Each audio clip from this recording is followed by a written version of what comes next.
This is the Big O Show. This is the Big O Show. This is the Big O Show.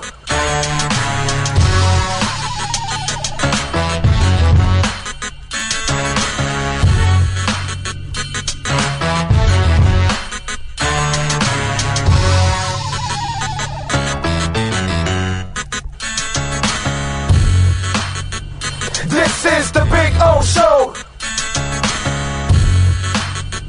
This is the Big O Show.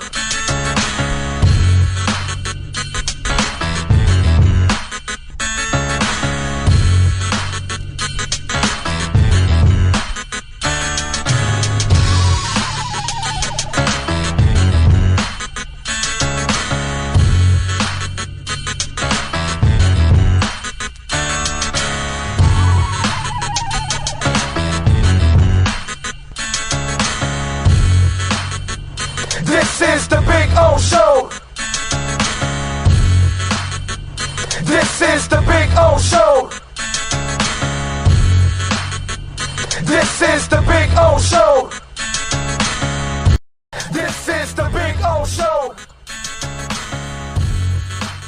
Sports fans love a place with great food, cold drinks, and TVs everywhere. That's why sports fans love Sports Grill and their 7 amazing locations. Check out the Bird Road location at 11481 Southwest 40th Street in the back corner of the West Bird Shopping Center. Sports Grill is also now offering some great employment opportunities. All kinds of positions are now available from kitchen to hosting. Call for more information at 305-485-8845. From wraps to salads to amazingly delicious specialty dishes, Sports Grill is the home to the legendary special grilled wings. Since 1987, Sports Grill, good food, good drink, and good friends.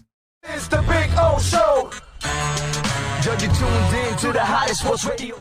When you need your warehouse looking good while staying efficient, there's only one place to find the finest racks in the business. Pallet Rack City in Hialeah. 305-424-8547. That's 305-424-8547.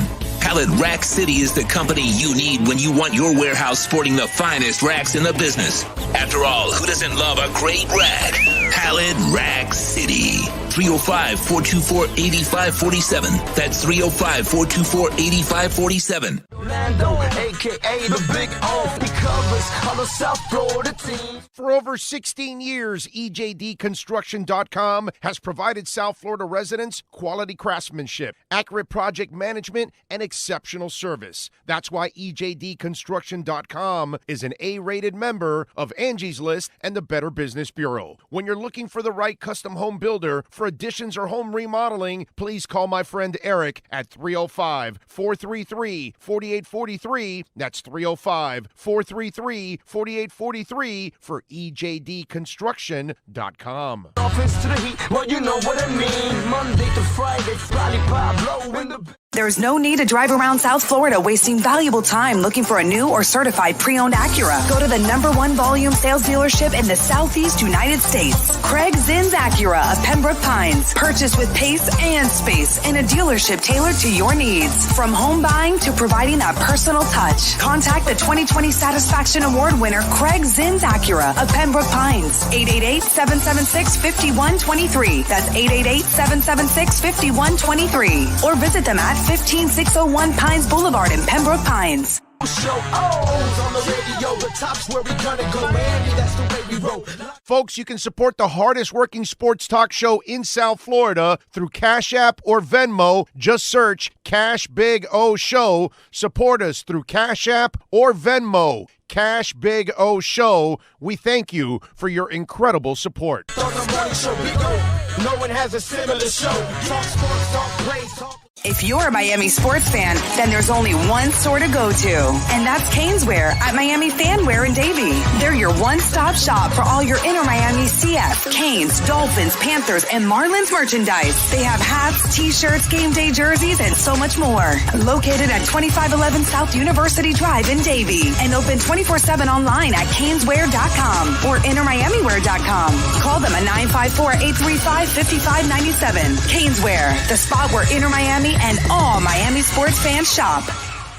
live and direct, because nobody do it better than Big O in the set. From sunrise, listen live. When you're ready to purchase a new home or refinance the one you have, American Dream Lending will make sure your loan experience is easy with fast approvals and quick closings. With many loan programs and competitive rates, now is the time to turn your dreams into reality. Ask about special financing for veterans. They never charge an application fee, and you will work directly with one of their experienced loan professionals. Stop dreaming and contact American Dream Lending today. 786-802-1727 or online at adreamlending.com.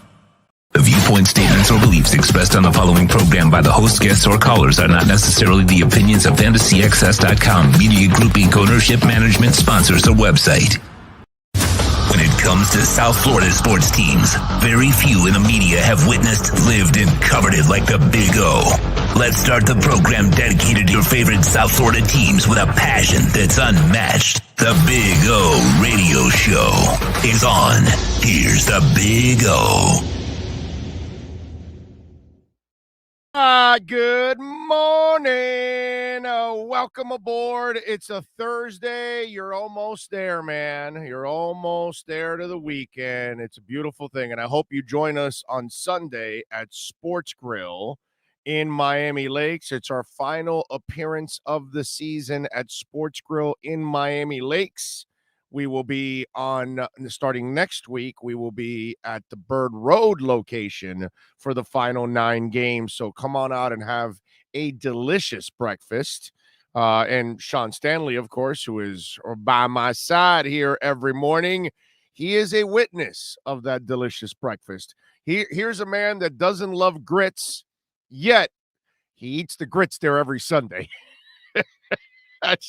That's how strong the grits are.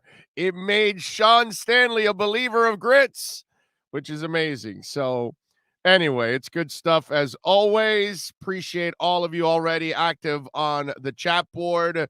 Good morning to one and all. I see Thomas Jensen was in first just before Steve Chapman in there. So good stuff as always. And Chris Adams, some of the usuals.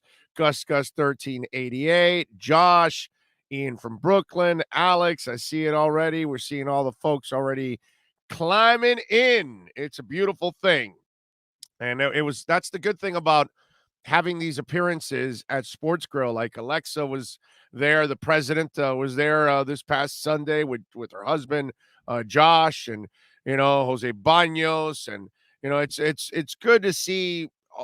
Meet the people, put the faces with the name, whether it's Weapons X United coming on out, and all the folks that have come out, man, we really appreciate it. I can't remember all the names. Hell, I don't remember all the names of everybody that's giving me stuff sometimes. So I appreciate it as always, man. Thank you all out there for being so supportive of the program, man. Very, very kind of you all out there. Ken Sean says he's chiming in from the Bahamas, which, I always love when you guys send in comments, emails, text line, wherever you're at. I always love seeing from where you're at. So always put your name and put where you're calling from, whether it's Westchester or Boca, or if it's, Malaysia. It doesn't matter wherever you're at. You know what I'm saying? So wherever you're chiming in from, I always love seeing where you guys are all checking in from. And by the way, thank the Lord for our winter sports. Because as much as we are a football town, and yes, I know we are a football town and we love our football, and we live for Dolphin and hurricane season and all that good stuff, but we are also a basketball town now, and it's nice to have the Heat last night put the clamps on the Nets and get the win last night. And that was one of our winners last night. We told you to take the Heat plus the 4.5. I like the Heat in that game yesterday, and they were able to come through. It's really nice to see. And let me tell you, certain guys like Duncan hasn't even started shooting yet, which is amazing. And then also, obviously, the Panthers are an amazing 7-0. They are 3 games away from tying the NHL all-time best start at 10-0. And we talked about it the other day. 2 teams have accomplished the 10-0 start. That's the best start ever, and you've got that. Now, having said all that, we got issues, right? I mean, what's going on with Coach Q and obviously the assault and the investigation, and he's meeting with the commissioner today at 2:00. Dave Hyde's writing an article in the Sun Sentinel, and he has a point. It's kind of it's like Houston playing Deshaun Watson right now, and he has 22 charges against him. It'd be kind of dirty. By the way, it would be very dirty also for the Dolphins to trade for him and play him under those conditions. I mean, it's dirty that you're actually trying to acquire what could be a sexual predator. That's the problem. If he is, wow. You know what I'm saying? And so the same thing with the Panthers now. Not that Q's the sexual predator, but he basically covered up for a sexual predator. And, obviously the investigation was kind of swept under the rug there. And, Q is, reportedly saying that he doesn't remember and all that stuff. And obviously this gentleman clearly remembers that Q was a part of it and should know everything that went on. So I don't know if playing, whether he's playing stupid or he really has bad memory, which coaches don't have bad memories. Coaches have a tendency of remembering everything. And because they're usually people that aren't tied to the outside world a lot, they really don't have a life. The few moments that they're taken out of it like this, they probably remember. How do you not remember something like this? What is this, something that happens every day? So, people have already lost their jobs, and you just wonder what's going to happen with Coach Q right now. Listen, it's not the Panthers' fault what went on. They had no idea about any of this stuff, so I can't blame them. But the fact that he was coaching yesterday, and I get what the Panthers are doing. They're coaching him because they don't know if he's guilty or not. And so they're just going to wait till whatever the commissioner decides, then they will act upon what the commissioner decides, obviously. Well, maybe the commissioner will decide on his own to just suspend him, and then the Panthers can't do anything about it. I don't know. I don't know what's going to end up happening here. I don't know what's going to happen in this meeting. Maybe nothing happens from it, but it's a really ugly situation for the NHL, for the Blackhawks, for Coach Q. Problem is, man, this is where, and this is where the old ways run into the new ways, right? Because the old ways, very, very Neanderthal, very caveman-like. You know what I mean? And what I mean by that is we were insensitive as a society about race, about sexuality, about rights, whether it's minorities, whether it's women, whether it's gays, whatever it is. We had a different, I mean, when they're taking down all these statues all over the place, and I truly believe that these statues, I don't have a problem taking them all down. I probably will put them all in a museum because you need to kind of record history so that way you don't repeat it. You know what I'm saying? You need to educate people. And the part that while it's not amusing, but I do find it kind of funny that when people start talking about all these generals and all these people and that they were racist and all that, the world was stinking racist 100 years ago, 200 years ago, 300 years ago, 400 years ago. That's the thing. That was the way of life for them. We came from the damn caveman. So obviously, you know what I'm saying? So we continue to distance ourselves from the caveman even in 2021. You know what I'm saying? However we treated people, however we treated our kids, like, simple things like that. If we don't even have to go to racism, we don't even have to go to sexual assault, we don't even have to go to any of those extremes. Just the way we treated our kids.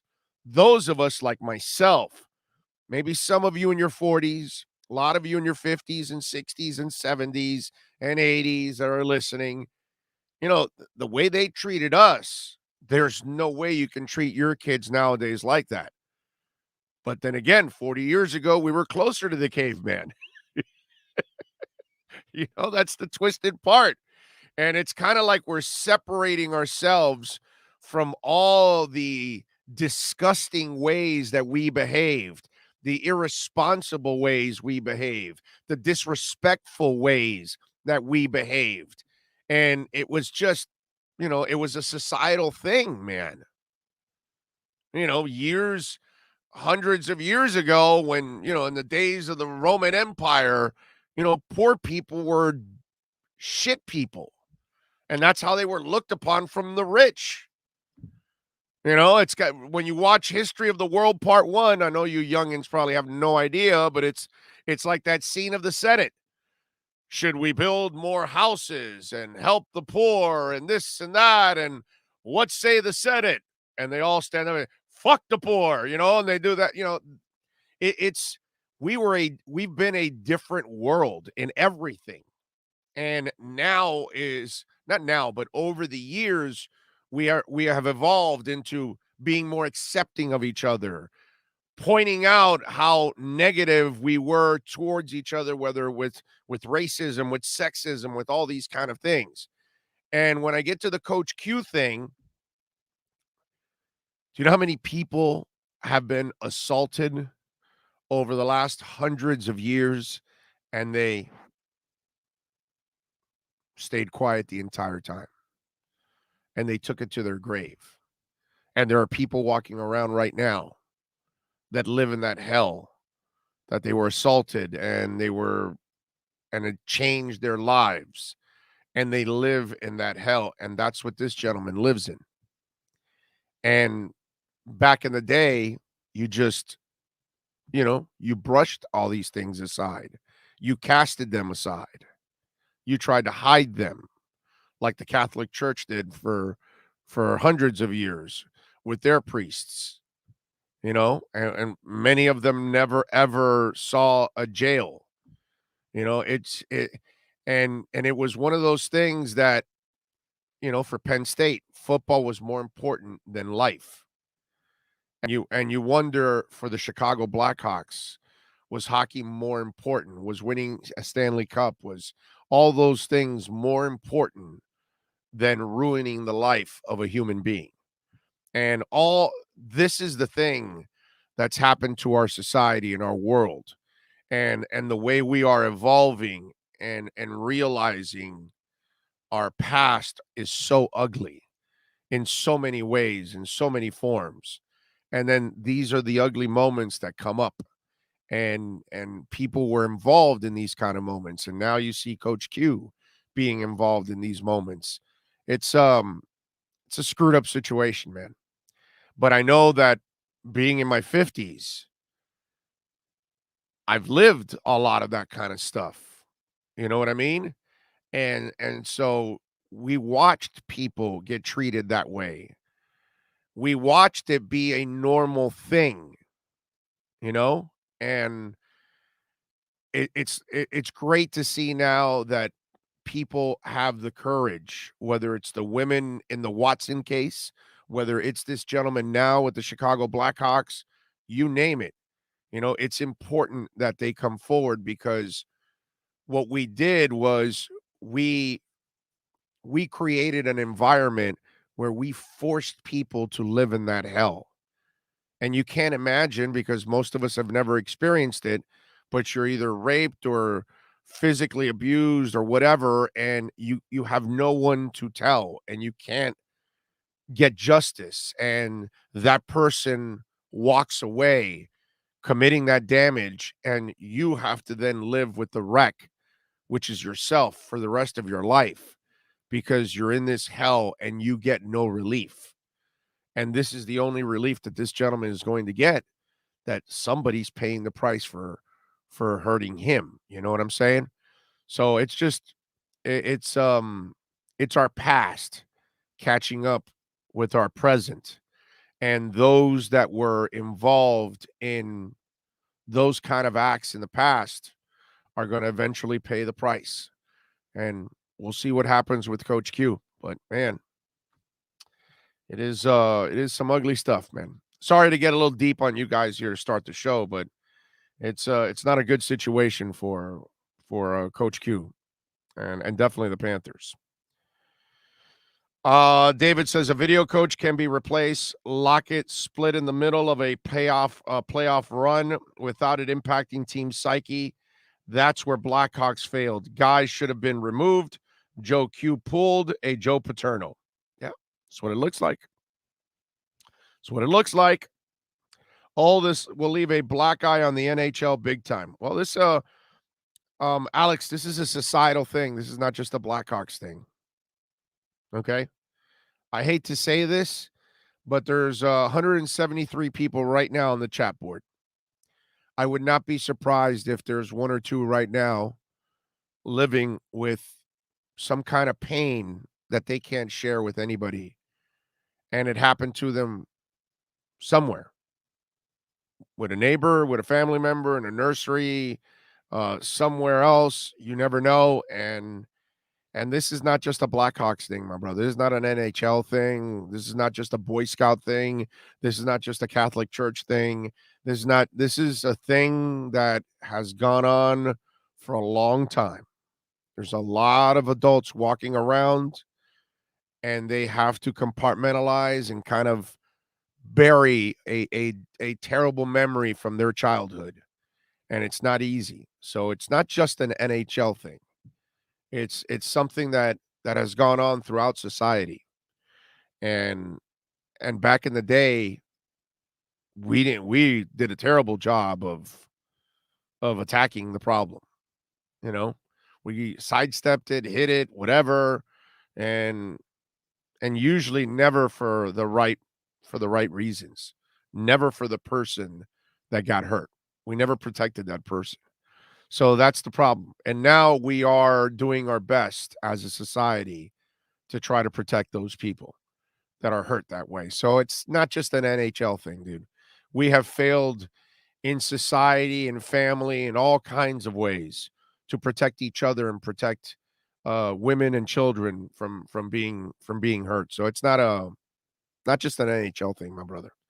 All right. If you want to get in, of course, 855-912-1056 is the text line. If you want to get in, that's 855-912-1056. Rosendo says, good morning, Big O. Happy Thursday and thought of the day. Give yourself some time to appreciate all the blessings in life. Forget about all the things that went wrong and be thankful for this day.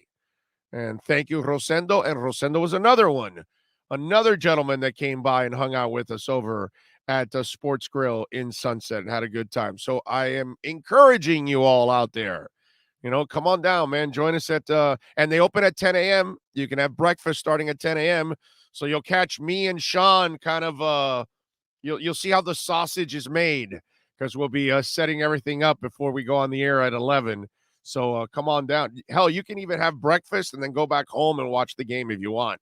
I encourage you to come on out and have breakfast and hang out with us and, pregame and hopefully we'll see a good performance by the team. It would be nice, man. It would be really nice if we can get a solid performance. I'm not even asking for a victory. I'm just asking for a solid performance. That's all I'm asking for. Checking in from Atlanta says Lewis Bryant, my BS of a boss doesn't let me listen at work, but she's not here, so let the mice play. Nice, Lewis. There you go. Corporate time stealing weasel. I love it. To steal a line from the Mad Dog. Kenshawn says, I thought that was our Laramie Tunsil pick at us in the face to secure a good running game. You still get Hunt or Cesar Ruiz. And I don't know. This must be another conversation. I don't know what it is. Big O, I want to ask you. I wanted Tristan Wirfs tackle 2 years ago by sacrificing Igbenogany a late pick last year. I also want Panay with him because Tua was not healthy. That was my path, Big O. Yeah. And Panay has struggled. So Panay hasn't been great either. But I mean, he's young and he'll figure it out. Whatever. He's having trouble with the quick pass rushers. Hey man, look, there's a lot of picks that you could go back and say they could have had this, they could have had that. I mean, that's the story of the Dolphins' life, brother. Okay, we will never live down Drew Brees, my man. Okay, that's the pick that was like, are you kidding me? What? You know that's the one we'll never live down. Jamar Fletcher or Drew Brees.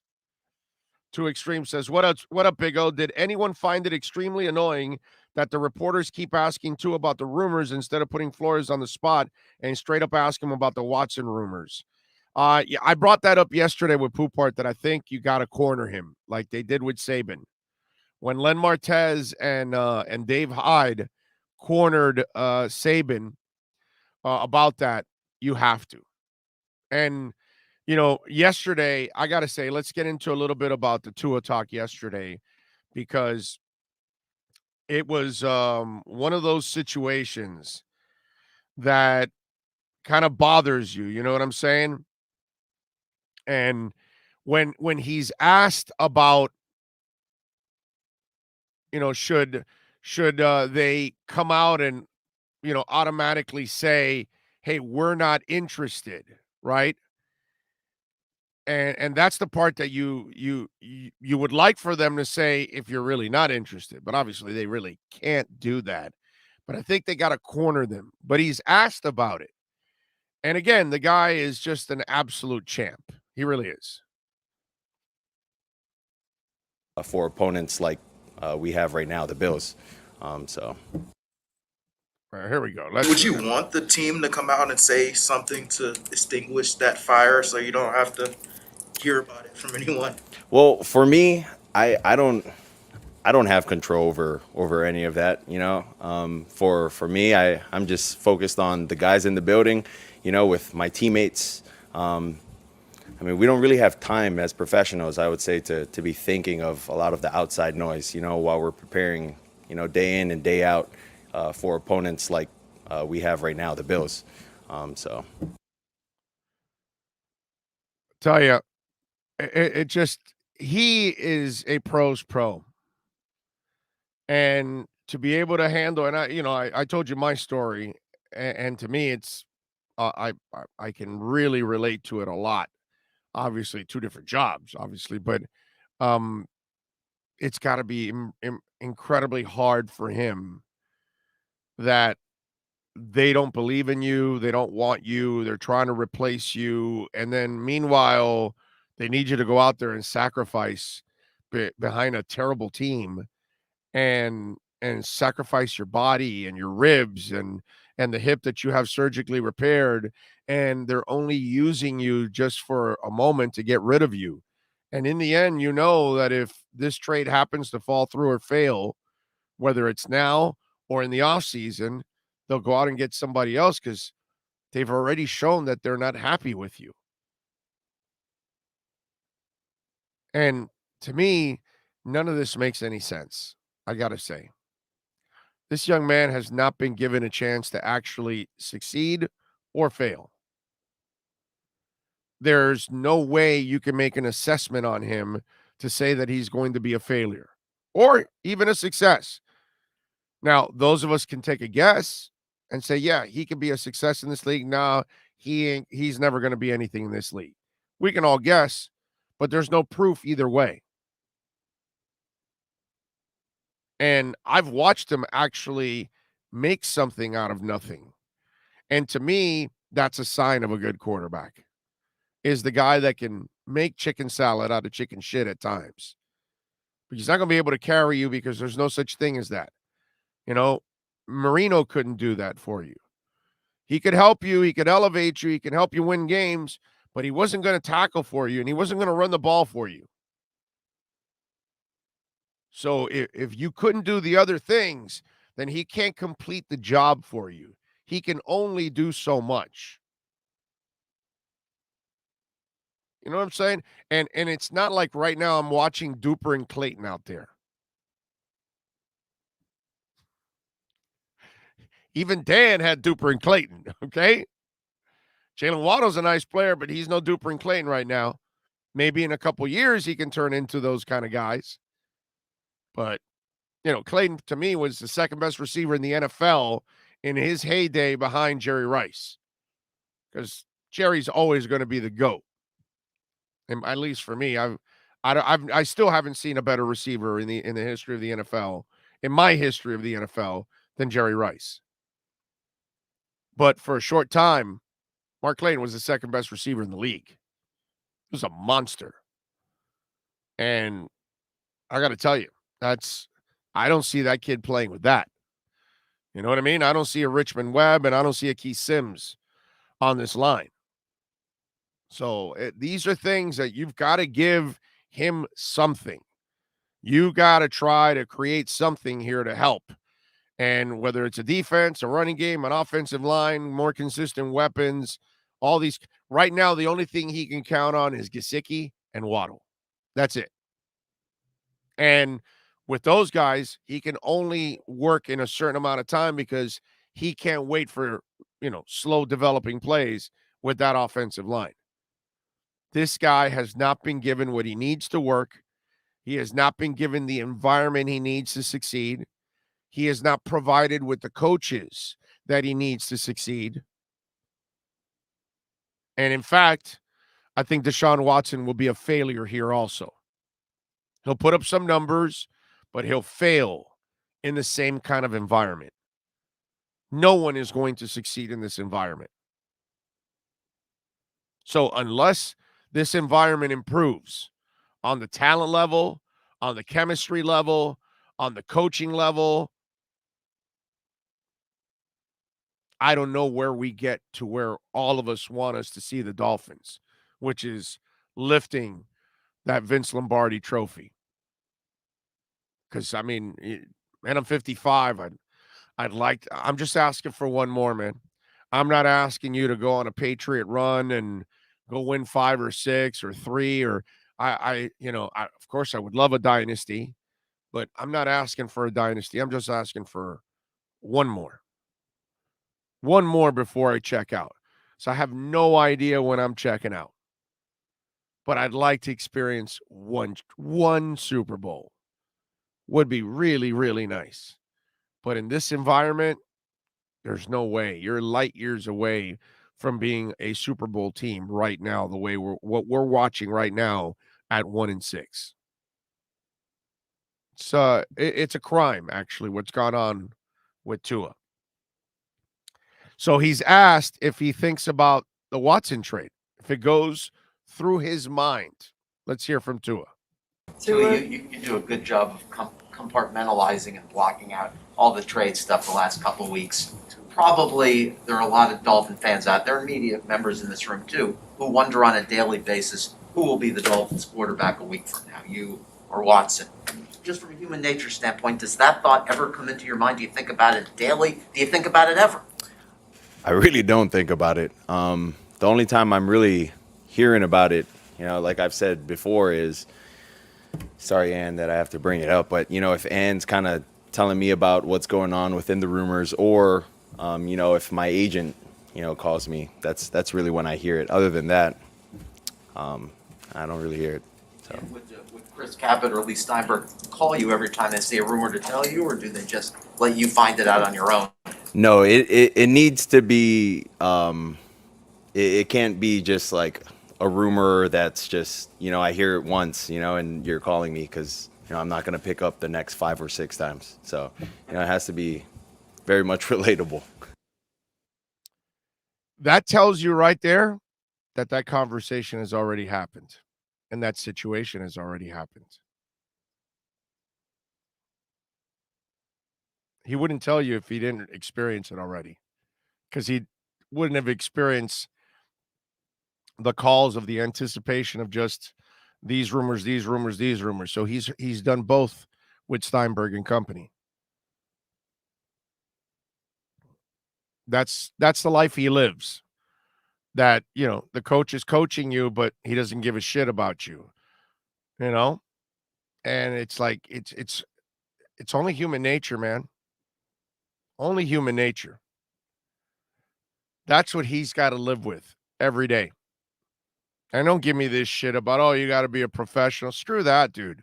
His next play could be his last play for a team that doesn't give a shit about him.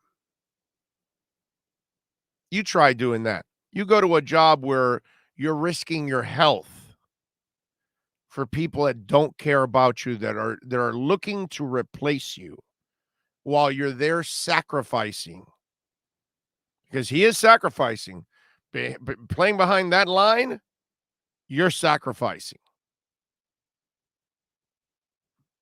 You just think about that. And obviously, Lee Steinberg has heard the rumors, and he's kept his client, aware of what's going on. Because it's going to get back to Steinberg, dude. He's been in this business for 40 years. He's had the biggest quarterbacks as his clients in the history of this league. I don't think anybody's had a more extraordinary list of quarterbacks than Lee Steinberg. Tom Condon's the other one, but Steinberg probably is number one if I start to put it down. Condon's pretty close, but I'm going to go with Steinberg number one. He's got Mahomes also, by the way. This guy doesn't mess around. He's going to know about stuff that's going on around the league the second it starts happening. And he's going to keep his client informed and everything going on. That's the shit that Tua's got to live with. And then when it comes to being wanted, that's another one. All the outside noise, but then also the internal conversations seems like do you feel wanted in this organization? I don't not feel wanted. That's what I could say. A minute ago, you mentioned you don't focus. By the way, kudos to David Furonis, who is never afraid to ask a tough and uncomfortable question. Kudos to him. I'm getting ready to sneeze here. I hope it doesn't happen because I get this. I get this attack where I sneeze like 8, 10, 12 times, and it won't stop. It's one of those, and then it goes away. It's just like nothing. It's not like I have a cold or anything, or I know some people, well, it might be an allergy or something. I don't know what the hell it is, but it happens every once in a while. Perfect Q says, excuse me, Big O, but if I went to a job that paid me at least $20 million a year, but there were rumblings that they were going to replace me, I would thank God that I was at least able to get that money. Yeah, you're right about that. First of all, he's not getting $20 million a year. He's not getting that kind of a check yet. I can make it out for you. You know what I love about some of you out there? Let's just have, for shit and giggles, let's just have some fun. Okay? So he gets a career-ending injury next week. Okay? He got $20 million, just by what you said. Okay? 40% has gone to the government, right? So do the math, right? You got about, let's say, 8 million out of the 20, right? So you're down to 12. Okay? Your agent's going to get 2%, right? Then you've got all your expenses, everything else going on. It's not as much money as you think it is. And then there are no more $20 million salaries after that because you have a career-threatening injury. But you don't think about that because you're just thinking about yourself, and you would think, well, I only need a couple million so I can live for the rest of my life. But what about if you could have made 100 million or 200 million that could take care of your family and the next generation? I love how some of you are so self-centered and you really have no idea. You have no reality. You actually don't look at things in a way that is the big picture. It's like a micro. You know how I always tell you, look at the macro, not the micro? And that's exactly what you're doing. I mean, let me look it up. Let me look up his salary so you'll know what he's sacrificing for exactly, sir. His first year salary, all right, he made base salary 610, signing bonus 4.8 million, cap hit of 5.5. So you take 40% of that and the agent. Following year, he's making about 6. Next year, he'll make 8. The following year in 2023, he'll make 9.6. So it's good money if he can make it there. If he can make it there. But it's not just about him. When you have an opportunity to do this, I don't know about you, sir, but if I have an opportunity to make money, do you know who I'm thinking about? I'm thinking about my daughter. I'm not thinking about myself. I've lived my life already, man. I mean, whatever I got left, 5 years, 10 years, 15, 20, whatever, it's, it's more about what can I leave her? How can I set her up? And the fact, here's the other thing that, again, Mr. Q, what is it? What was a perfect Q? Another thing you're not thinking of because you don't give a shit. All you think about, you're closed-minded. You think about a couple $1,000,000, and that's it. That's going to make me happy. I can go to the Asian day spa and hang out and have a happy ending with Robert Kraft, and I get it. So he sacrifices and he blows out his knee this week against the Bills in a way that he can never play again. So he sacrificed his body. He made his 10 million or 8 million or 6 million, which will make you, Perfect Q, very happy. But his career's ruined. And he can never actually do what he loves again. And he sacrificed it for a team that didn't care about him. So, Perfect Q, does it matter to you that he loses his entire career and the love for what he loves to do? Is there something you love to do? That you would do anything to do it? See what I'm saying? It's not always just about money either, man. Hey, I'm making maybe and barely enough to get by right now because we got a lot of expenses on the show. But I could have gotten a regular job. But I love to do radio. I love to talk sports. I love to connect with people. I like doing this. So this is the avenue I chose instead of, let me go get a job and just be an employee somewhere else. Not a radio job. I mean, I could have gotten several other jobs if I wanted to. A couple people did offer me jobs, but I didn't want to do that because it's not here. It's not in the ticker. So if I got to work my way up to maybe hopefully get to the point where I can start making decent money, putting all of this together, I'm doing what I love. So am I going to allow some schmuck like Len Weiner to take away what I love to do because he has no fucking talent and he doesn't know a goddamn thing about radio? No, dude. I'm not going to allow some schmuck company with some bonehead idiot that runs it. I'm not going to let them control what I do. I'm going to do what I love to do. See what I'm saying? So it's not just about money. Tua sacrificing what he loves to do for a team that doesn't give a shit about him. That's rough, man. That's rough. That's not a good feeling that you're risking what you love for people that don't care about you. Flo Gotta Go says, oh, it's actually you who is unique because you speak your mind at any job situation.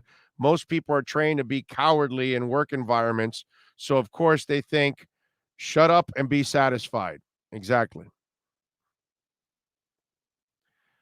Dean Brown says, man, if Tua is that good and he's a 5th overall pick, he can make that money throughout his career. Not if he gets injured forever here, brother. Not if he suffers a Bo Jackson hip-like injury and it's over.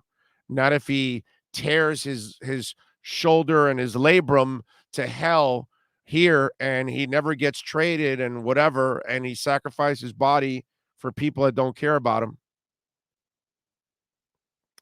Miami Mike says, love the life wisdom, Big O. Us older guys need to share our life wisdom and experience it. Love it, brother. Thank you, Miami Mike. I appreciate you. I'm just being real, man, because sometimes we're so close-minded and we just think about the money part of it, and everything is not about money, bro. If it was all about money, I would have never gotten into radio. Daniel Grafton says, don't assume if you don't draw a clear picture of what you're saying. Of course, people going to assume. What are you, 5 years old? Don't assume.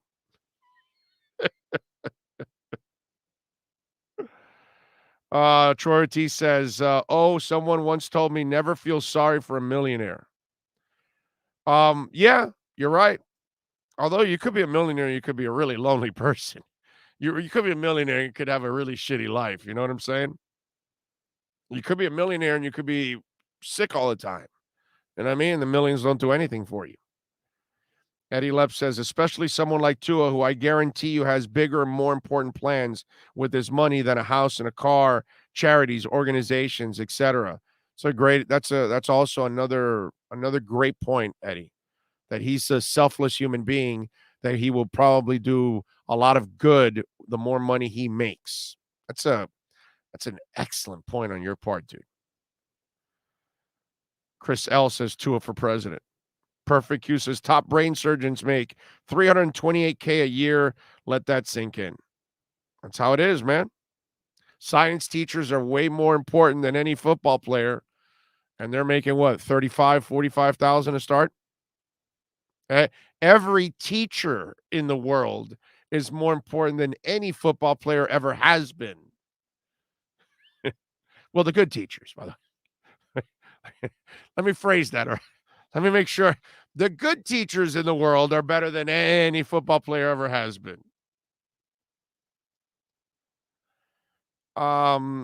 Josh says, y'all don't feel sorry for a millionaire. What if they had the same mentality and didn't donate to help other people's families? Silence. Carlos says, Harden is going to have a hell of a time in the NBA where fake fouls are no longer called. Frankly, Wade could have had a hell of a time too. The new rules make the NBA watchable again. Yeah, but but the difference is Wade was drawing contact in the hole, in the paint. That's not necessarily Harden's thing. Harden likes doing that, get you to jump off by the three-point line and get you to, and then run into you and all that. That wasn't necessarily how Wade made his living. Wade made his living. How did he make his living? I mean, they made a commercial about it. Fall down 7 times, get up 8, or fall down 6, get up 7, whatever the hell it was. Remember that? You're not falling down in the three-point line. You're falling down in the paint. And remember, he doesn't shoot like Harden. So he can't do those things that Harden does. So 2 different players. Nice try, but didn't fly on this show. C. Dola says, do you agree that the 4th and 2 on the 48 in the first quarter of the Buffalo game is when things went downhill? Yeah. Dude,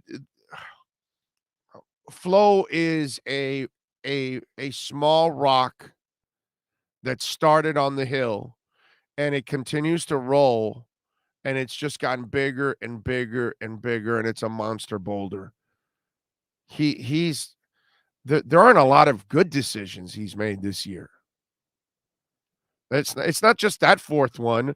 It's the one at the end of the game, too, when you also – one, you didn't even know how to fake it the first time because you should have brought in Brissett if you're going to fake trying to do that. And then the second go around, you weren't supposed to go for it. Not with your sorry ass, undependable defense. You kick the ball, man. You punt them, you try to pin them, and you hope that you force them to make the entire drive. But it's not just that. It's the offensive coordinators. It's getting rid of veteran players. There's a lot of shit that he has done. It's a clown show. Flo needs a red nose right now, and he needs that colorful hair, and he needs a big top because he has created a clown show. The way he's handled Tua, everything that's gone on, it has been so mishandled. So to just look at those fourth downs. You're right. That was, turning points of the game there. But overall, that's just a small slice of a big, giant pie of F-ups all season long by Flo. Whether it's keeping Albert Wilson on this roster when he doesn't deserve to be on this roster and never using Matt Collins. And, there are so many things. The Malcolm Brown experiment was just an absolute waste. After Gaskin proved that he can play, you then don't use him. And now you're starting to use him more. Well, now Malcolm's injured and all this. You signed Duke Johnson, whatever. I don't know, man. It's just, it's it's an abolishment what's gone on. Okay? It's terrible. I never saw this coming. And I don't recognize this Flo. I thought there was a guy that had his shit together and had a good feel for his team. This guy, I don't recognize him a damn bit. By the way, folks, please don't forget to smash the hell out of the like button. Very important to smash the like button and give us some love. If you want to also make a donation, Cash App or Venmo, Cash Big O Show. That's Cash Big O Show. Cash App or Venmo if you want to make a donation. Always appreciate it. Flipside Fishing says, I think we're blowing this out of proportion. This is football, and when you don't perform up to expectations, they will find your replacement. Besides, who's to say we don't keep Tua and develop him?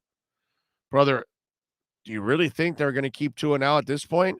Does this look like a relationship that is going to be good moving forward? Do you think the agent is not right now just absolutely furious about what's going on? And he's just he's hoping there's a trade now. Okay? And deep down inside, Tua wants a trade now at this point. I'm sorry, my man. You and I are going to see this completely different. I think the relationship with Tua and the Dolphins is done. It's over. And if I'm Tua, I don't want to play for these people. All he sees is dysfunction. I disagree. I couldn't disagree with you more on this. Tua and I, again, are a lot alike.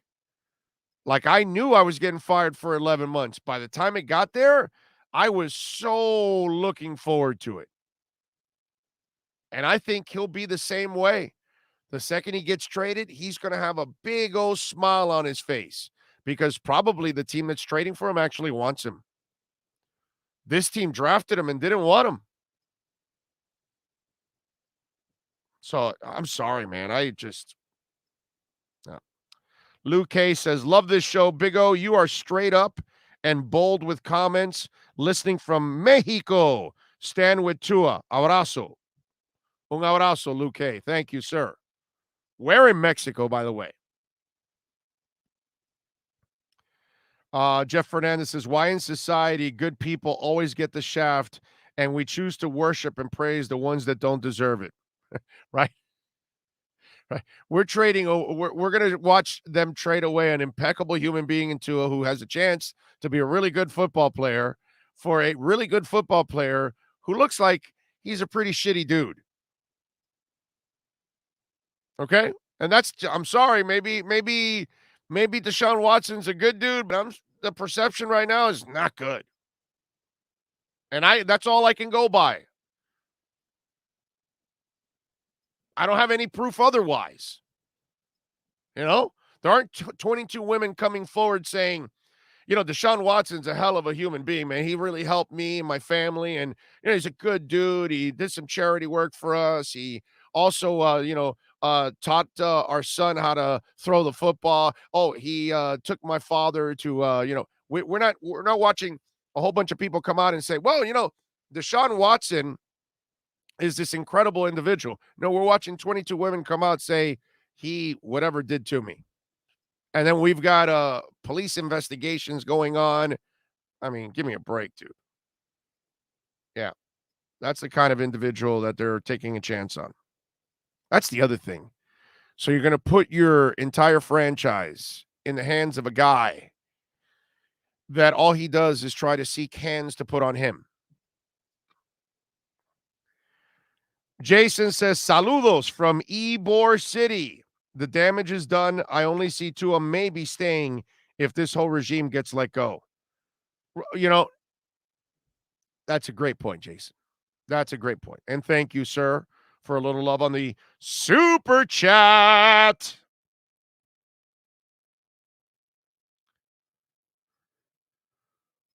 Let's see. Richard says, how do you beat Josh Allen in your division, even if teams or equal need a quarterback that can go toe-to-toe with them? Yeah, and a defense. Need a defense, doggy. Need a defense.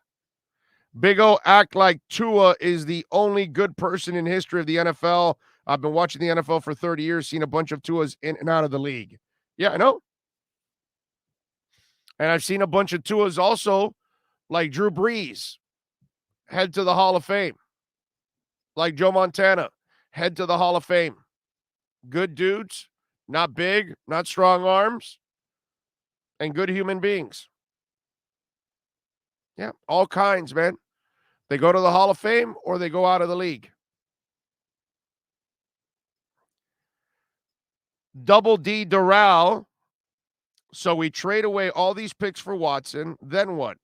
How will they build it up around him? Last year's Texans were very similar to current Dolphins. And what? 4 wins. Keep Tua and build around him. That's what I would do, but they are convinced that Tua's not the guy. Kaja Jaka. Tua and his agents are not idiots. They know what's going on and how things have been handled with Tua. Oh, yeah. South Florida Don says, I'm so disappointed in the Dolphins organization right now. I really wanted to see Tua grow here, but it doesn't look like that's going to happen.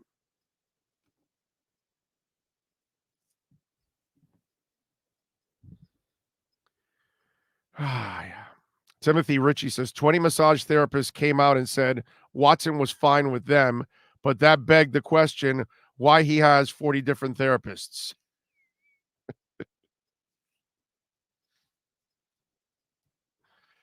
Oh, man. It's a rough situation, man. It's tough for all of us. But the good thing is the Panthers won last night. They're 7-0. Duclair, nice goal. How about Bobrovsky? 30 saves yesterday. So that's the good thing. I like that. I hope you guys are starting to get on this bandwagon and follow the Panthers because, talk about things that people deserve. And while Tua deserves to be treated better, so do the Panthers. And that's my suggestion. With all our frustrations going on with the Dolphins and the Hurricanes, by the way, get on the bandwagon. Follow the Panthers, man.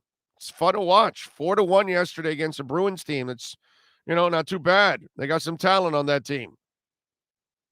It's pretty awesome. Now, they could be moving forward without a coach. We'll see what happens with Q. They meet at 2 o'clock this afternoon. Tomorrow, by the way, they're in Detroit, 7 o'clock to take on the Red Wings. So we'll see. Bobrovsky, man, 30 saves. He is playing well.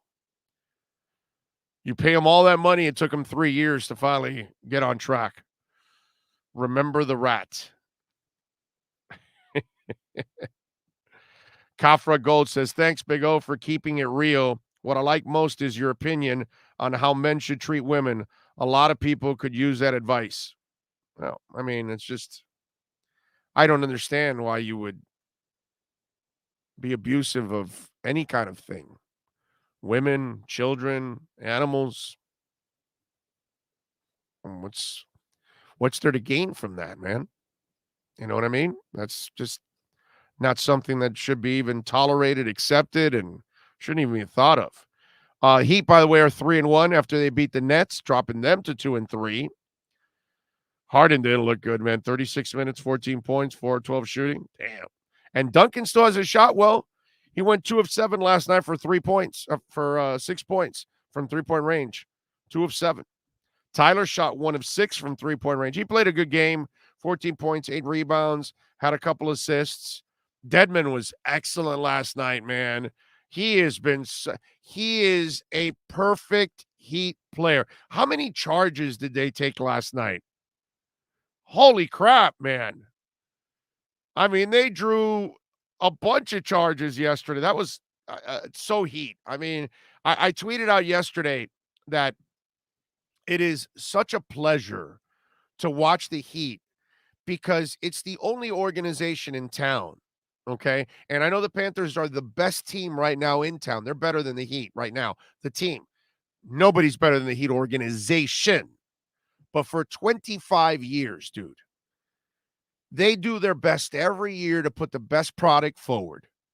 And even on the years that their product isn't the best, with Wade and Rasul Butler, while you're opening up cap space, you're still making the playoffs. With a bunch of journeymen, you had a terrible first half, but then the second half you go 31-10, and it's like a shocker, and then it's like fun out of nowhere. You have the bubble run of 2 years ago with a bunch of young guys.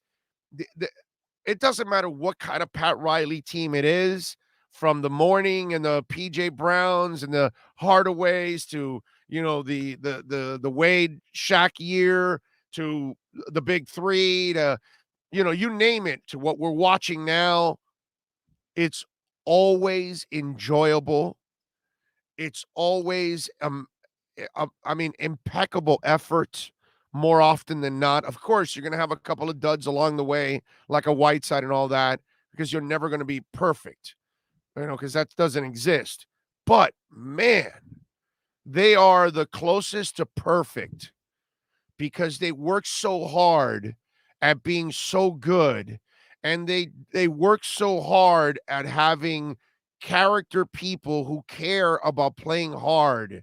You know what I'm saying? And watching it last night from the Dedmons of the world and Lowry's and hell, I even watched Tyler Hero play, a little get in kind of the way defense. You know what I mean? Just everything that goes on. You expect it from Butler because that's in his DNA.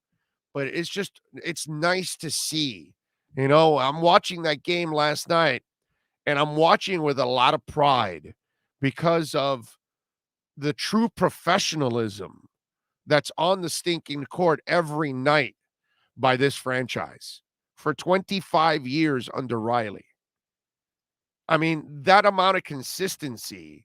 The Panthers, the Marlins, the Dolphins, Inter Miami, and the Canes can only dream of actually coming even close to that kind of production and, I don't know, consistency. It's awesome, man. That's the one thing that I came on. Yeah, they won and all that, but I just want to. I just want the Heat organization to know that a lot of us, because I know I'm speaking for a lot of you out there, that we appreciate the fact that, wow, we can always count on you guys. It's so few times that they let you down. So awesome. Really is, man. Great stuff by the Heat.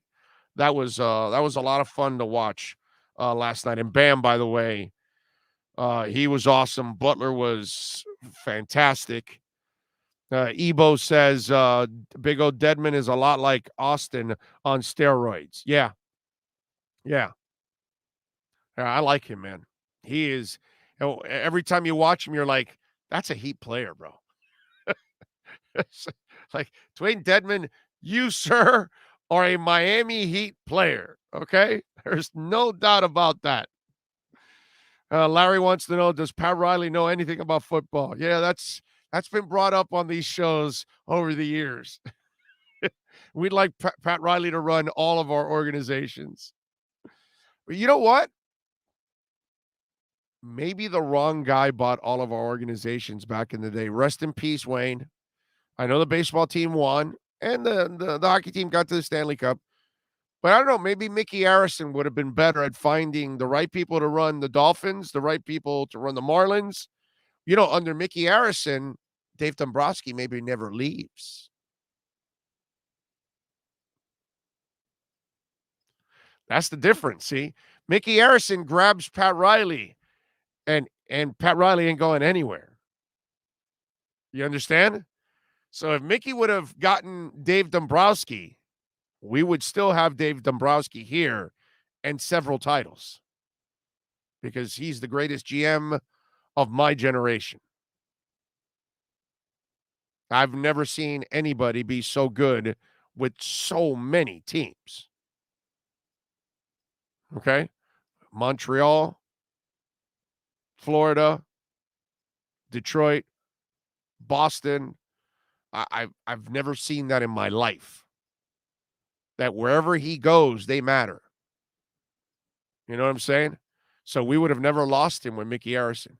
That was, I found the key to all of South Florida sports history. Mickey Arison had to buy all of our teams. If he buys all of our teams, we are contenders all over the place. Because he knew what he had to, this guy bought the basketball team and knew exactly what he had to. He pulled a Joe Robbie that he got his Shula and boom, it's over. Damn. I just figured it out now. After all these years, it's my fault. I got to take the heat for this, South Florida. I should have come up with this idea a couple decades ago. Then we all would have bum rushed Mickey at a boat and said, Mickey, please buy all our teams. And we would have been celebrating championships left and right all the time. Parades all over.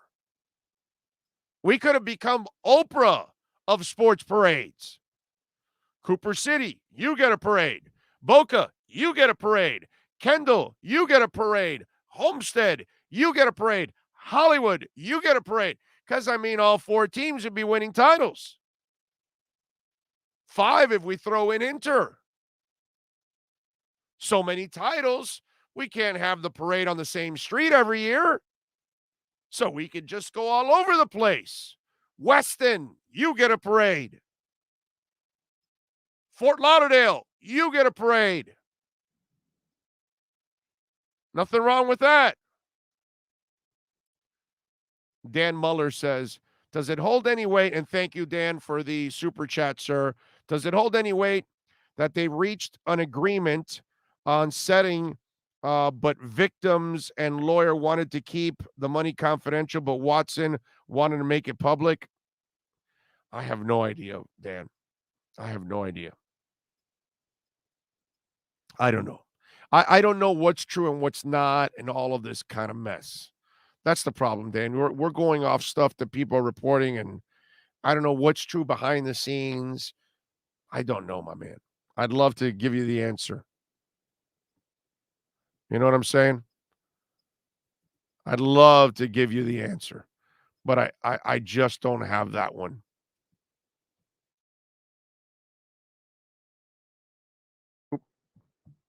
By the way, we're going to be joined by David Dwork in just a second.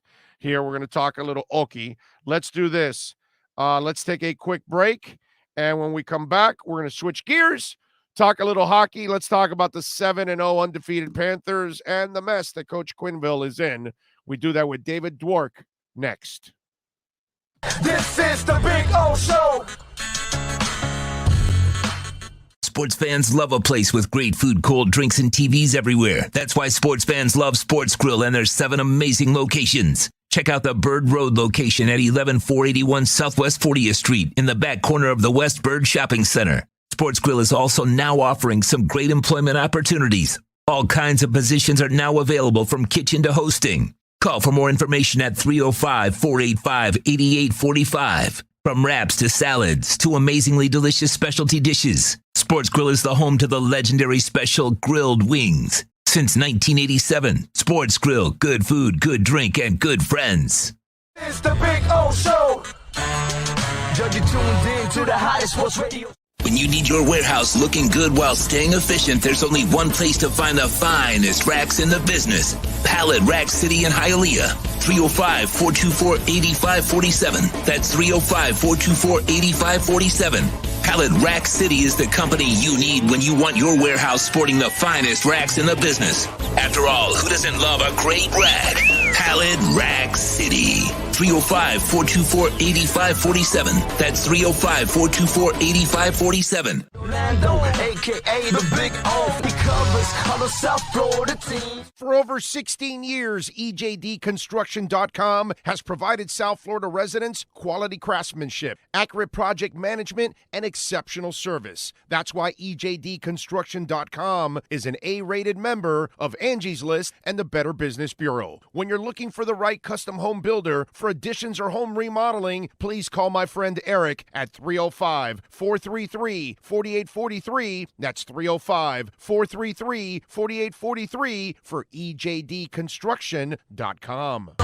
The viewpoints, statements, or beliefs expressed on the following program by the host, guests, or callers are not necessarily the opinions of FantasyAccess.com, Media Group Inc. ownership, management, sponsors, or website. When it comes to South Florida sports teams, very few in the media have witnessed, lived, and covered it like the Big O. Let's start the program dedicated to your favorite South Florida teams with a passion that's unmatched. The Big O Radio Show is on. Here's the Big O. Number 2 is on the air, and yes, we're going to switch gears here. We're going to talk a little Okie as the Panthers get it done, baby. Yes, last night 4-1 against the Bruins. They are now 7-0, 3 away from the all-time record in the NHL, held by 2 teams, by the way. So let's see if the Panthers can tie it and beat it. And the man that covers the Panthers on a daily basis is David Dwork. You can follow him on Twitter at David Dwork. Better yet, catch his work at WPLG and the Chirpin' the Cats podcast. You get all the insight you want there on the Cats. So make sure you listen to the podcast. David, how you doing, my brother? How you feeling? Feeling good, man. 7-0. It's a good place to be, right? Yeah, it's fun, right? I mean, you know, there's been enough mediocre and bad times being covered, and it's kind of nice to see them now building and the trajectory, you know, building off of last year and going. This is not something we're used to, you know what I mean? So I think it's nice to see. In other words, I think the Panthers are achieving what the Dolphins were trying to achieve when they said, hey, we're all the draft picks and everything, we're trying to build something that's sustainable. Well, guess what? That's exactly what the Panthers have built, something that's sustainable. We're watching young guys with a mixture of veterans, and we have young guys that we are seeing that are still developing in the minors that they're going to add down the line. Yeah, I mean, it's something that they've been working on now for like a decade. When you think back, going back to the core of the group when they drafted Jonathan Huberdeau, Sasha Barkov, Aaron Ekblad, you're going back to 2013, 2014. So that's 7-8 years ago now. So it really took a long time for those seeds to be planted and properly groomed, and now they're starting to blossom. And then you add to that Bill Zito, who seems to just be to stick with the metaphor, to be a perfect gardener and know exactly what touches to put and how much sunlight and how much water and all that. And I'm getting a little carried away with it, but it's true. Every move that Zito has made has worked. It's made this team better and better, and it's made Sasha Barkov better, and it's made Sergei Bobrovsky. I mean, he's looking amazing this year for what he's done the last 2 years in South Florida. So it just seems like everything is coming into place on the ice for this team, and they look beyond legit. I mean, it's like, can the playoffs start already? Like, they look like they're ready to roll. Yeah, no, that's it. Well, but I think the bitterness from last year, because they played the Lightning better than everybody else all the way through the Stanley Cup. So I'm sure the Panthers were sitting down going, mother effer, we were the best team against these guys. We can beat these guys. And I think that they've come back with that kind of rage. Like, you know what it reminds me of, actually, although they're not losing in the Stanley Cup, but it reminds me of the Dolphins in the early 70s when they went to the first Super Bowl and they lost. And they had that bitter taste in their mouth because they felt they were the better team. And they came back the following year and had the undefeated season and then won it the following year after that. And I almost get the feeling that that's the same thing going on with these Panthers, that they know they had no business going on in the first round. They just happen to play the best team on the planet at that moment. If they play a string of other teams, they might have been the ones. I know they're both in the same conference, but what I mean is they could have been the team that should have been challenging them really for the Stanley Cup. That's probably what they felt like. Hey, man, we're the second best team in the league. Well, you know what? Let's go out there and beat Tampa and prove we're the best. That's the attitude I'm getting from these guys. Yeah, and you hear it from like so many championship teams that they have to go through like that like heartbreaking level of adversity before they could ultimately climb the mountain. And that Dolphins reference is perfect because I remember hearing players, like referencing back then how they went to the Super Bowl in 71 and they're in New Orleans and they're looking around like, oh, this is amazing. We're in the Super Bowl. And then they went out and they got their ass handed to them by the Cowboys. And then they went out the next year and didn't lose a game for like, 17 months or whatever it was because they carried it into the 73 season. Right. I mean, it's a perfect comparison. And this Panthers team, they were super talented last year. The goaltending wasn't quite where it appears to be now, but they were still a very talented hockey team. They went toe-to-toe with the best team in the land. Maybe, a couple bounces go their way. They don't get a couple crazy penalties at the beginning. Maybe they make a different decision in goal from the start, and that series could go a lot differently. And the way Tampa just mowed their way through the rest of the playoff field, it shows how good Florida was. You sit with that knowledge on your brain for an entire offseason, and it was a more normal offseason. They had the time to train. Everybody went home. They went overseas. They did their normal thing, and it's just festering. Like, God, this team, we know we can take them, and they won the Stanley Cup. What does that say about us? And that hunger just builds and builds, and now you're seeing it explode onto the ice with this 7-0 start, scoring all these goals. Goaltending is amazing. I mean, in terms of the on-ice product, there's really no question mark at this point. This team is so set. I have and David Dwork joining us, by the way. If you're listening on the podcast, make sure you follow him on Twitter at David Dwork and check out the Chirpin' the Cats podcast and also catch his work there at WPLG. I have another football analogy with these Florida Panthers. I like it. So Bobrovsky is playing his ass off now. I mean, he is playing his ass off. So is this Drew Brees and the drafting of Phillip Rivers? That when they drafted Phillip Rivers, the light went on. Drew Brees started kicking ass, going, I better get my ass in gear. And Bobrovsky looks back and says, hey, this fucking night kid is good. I better get my ass in gear. So it's interesting how the motivation kind of shifts because this first couple of years here, Bobrovsky, like the big pressure that he had felt was basically from that contract because there's never been anybody that was like questioning his spot as the number one goalie. I mean, Chris Streeter, for as good of a goalie as he was never looked at as the heir apparent or somebody that could take Bobrovsky's job. But now you drop in this kid, Spencer Knight, who's a first round pick, who's globally viewed as one of the top goaltending prospects that there is right now. And then he shows up and not only is he here, but he's kicking ass. And as a 19 and 20-year-old looking incredibly good, that's the kind of fire that can light under somebody. And I mean, look what's happening with Sergei Bobrovsky. Although I will say, speaking to some of the players over the last couple of weeks, a lot of them when talking about Bob reference him being a new dad. His wife gave birth to a baby right as the season was starting. And there are a lot of players at the end of training camp. And a lot of players are kind of pointing that as like that, because you're a dad. You know how like things change a little bit when you become a father, and maybe so now the reference is Tyler Hero.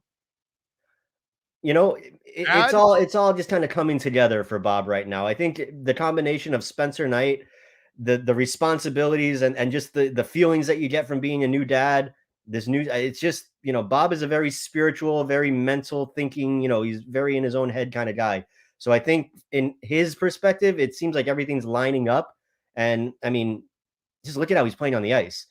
He did make some changes in the offseason. I think he switched to some bigger equipment and he's challenging a bit more, staying out a little bit more in the net, not getting so deep. And I mean, you saw like last night against Boston, he had several really solid saves where the back of his skates were at the top of his crease. You didn't really see that as much from him last year, especially on scramble plays. He'd get deeper in the net and rely on his reflexes. And I think, hey, look, Sergey, you're 6'3", 6'4", whatever it is. You're a big dude. Use your body. I mean, I'm a goalie and I'm 5'8". I would love to have that kind of size. So I think you're really seeing a lot come together at the right time for Bob. Only a geek like you would give us that kind of insight. That's fucking awesome. That's why you love me. No, bro. I never know. I didn't notice that shit. I now I'm gonna go back and look for that shit now.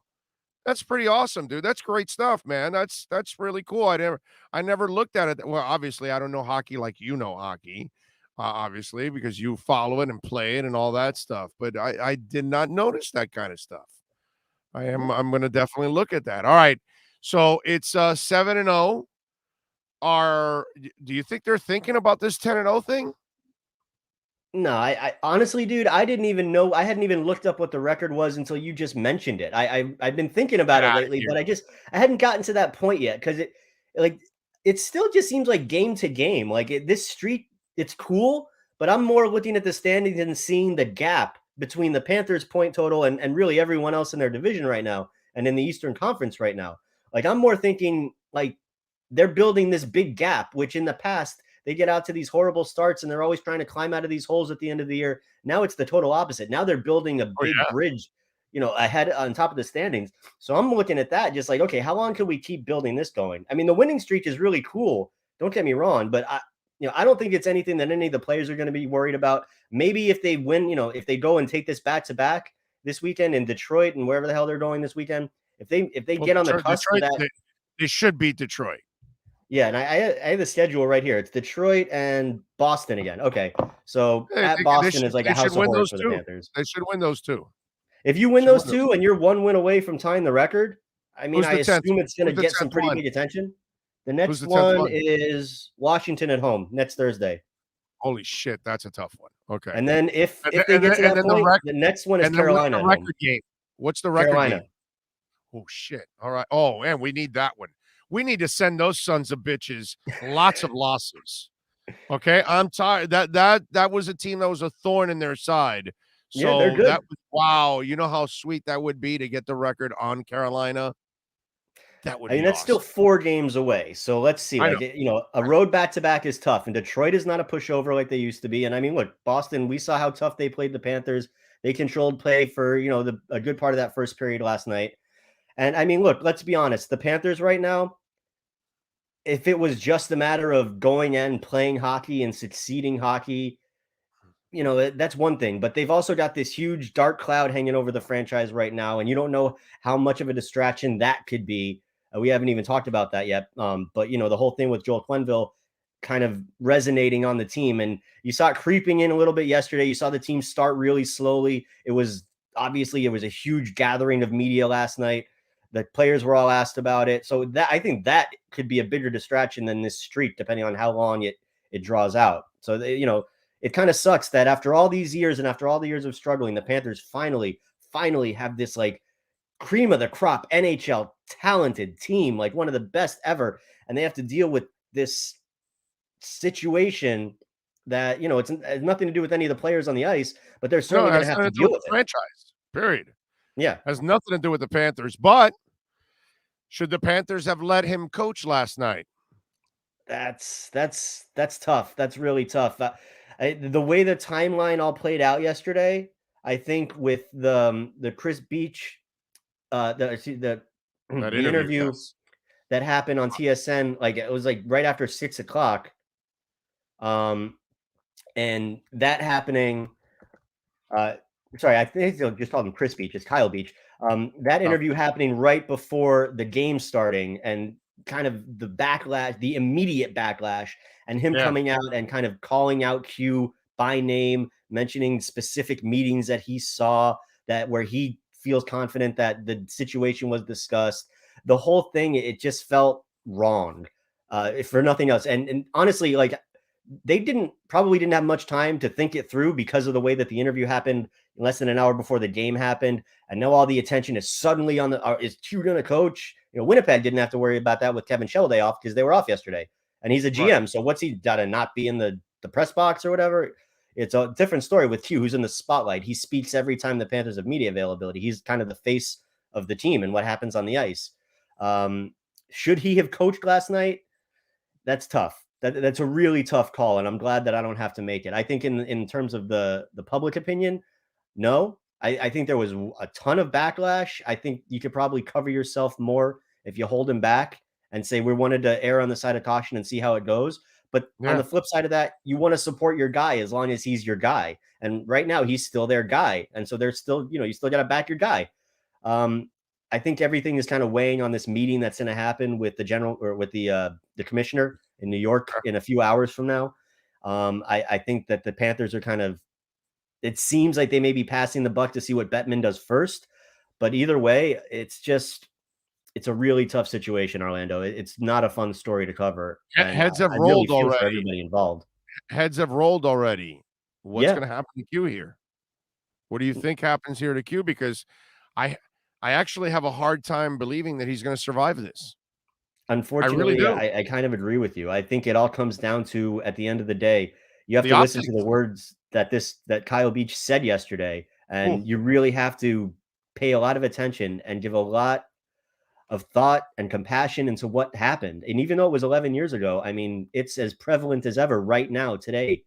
And look, personally, I love Coach Q. I was a fan of his long before he ever came here. I've loved working with him, but this is bigger than that. This is a huge issue. It's something that's reverberated through all sports, and we've seen it, in amateur sports. We've seen it in women's gymnastics and international level. It's been everywhere. And just the more information that has come out over the last 36 hours, it's become harder and harder to find a situation where the Panthers could navigate this while maintaining their head coach.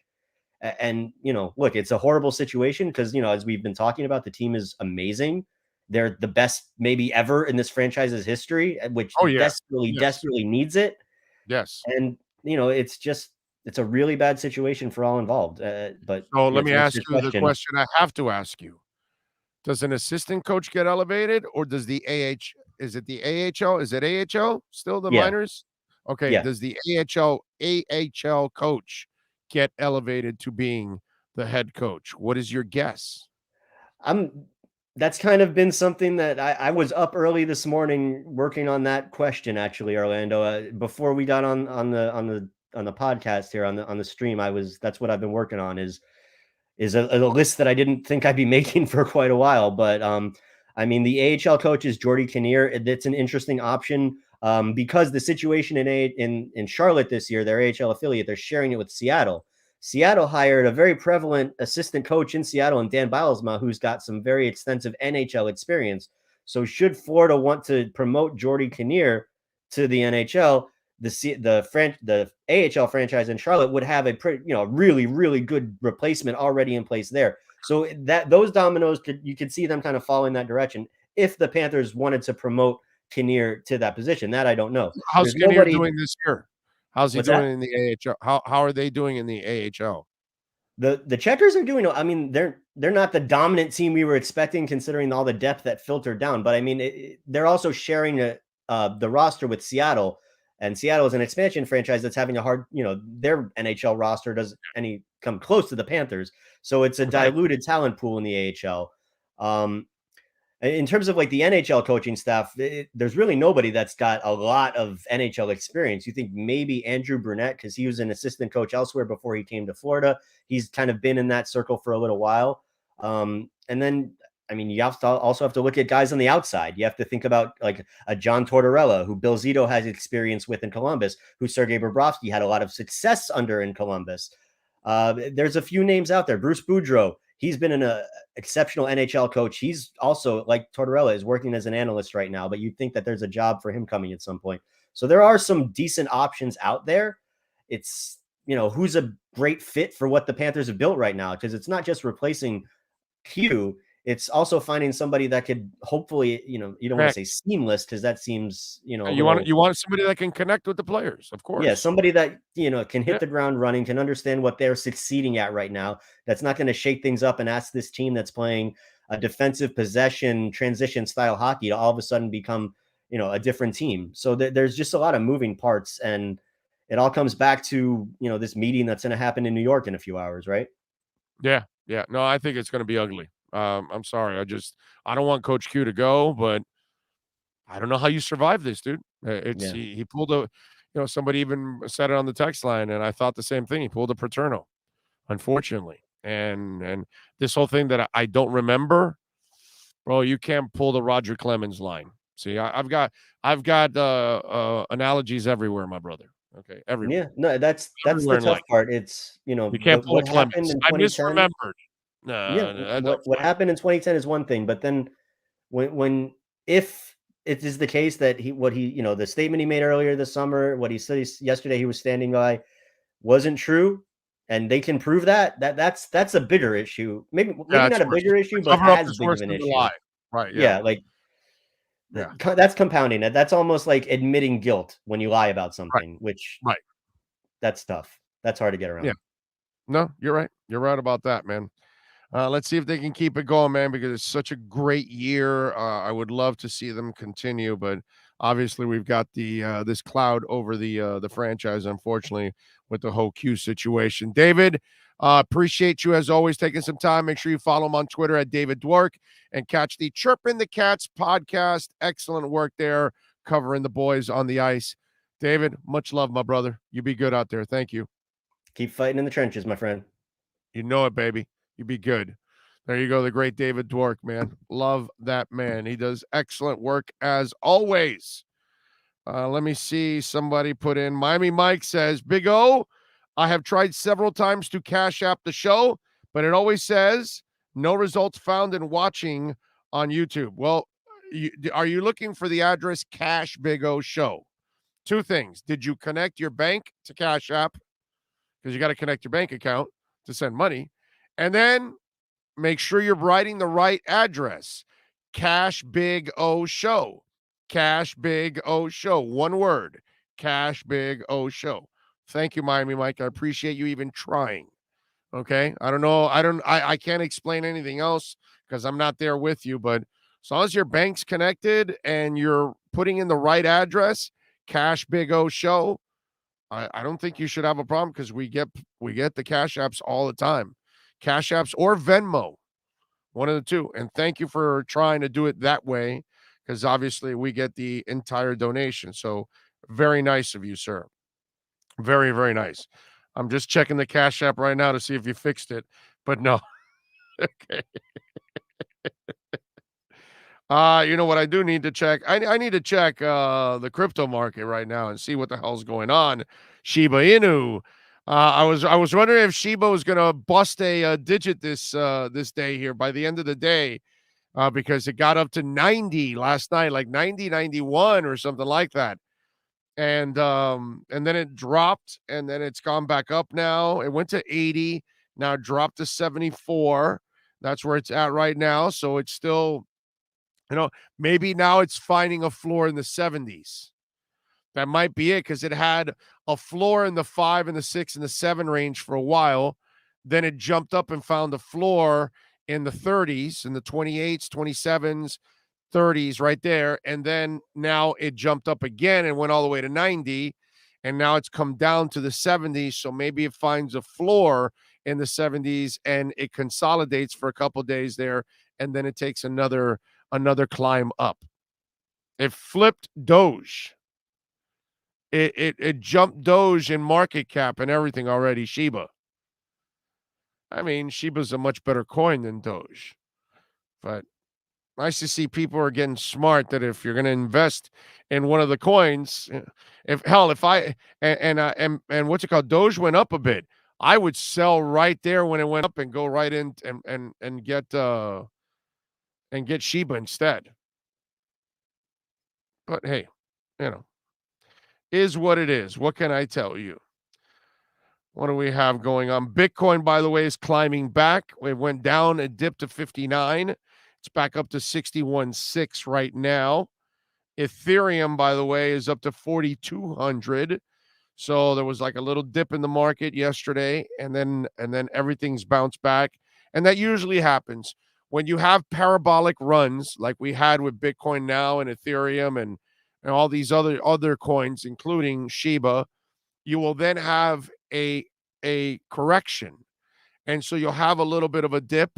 You'll have people. Why? Because when you go parabolic, some people bought it really low. So when you go parabolic, they're making so much money at that point, they want to get some of their profits out. So that's what happened. You had a certain amount of people that got profits, and so you had a little bit of a dip. And now it'll start to, correct itself and go back up again. And that's what's happening now. It's now correcting itself, and it's going back up again. But, folks, never buy on the parabolic move up. Wait for it, as Barney would say in How I Met Your Mother. Wait for it, right? And it'll dip, and then you buy the dip. That's all. Yesterday, Miami coin dipped.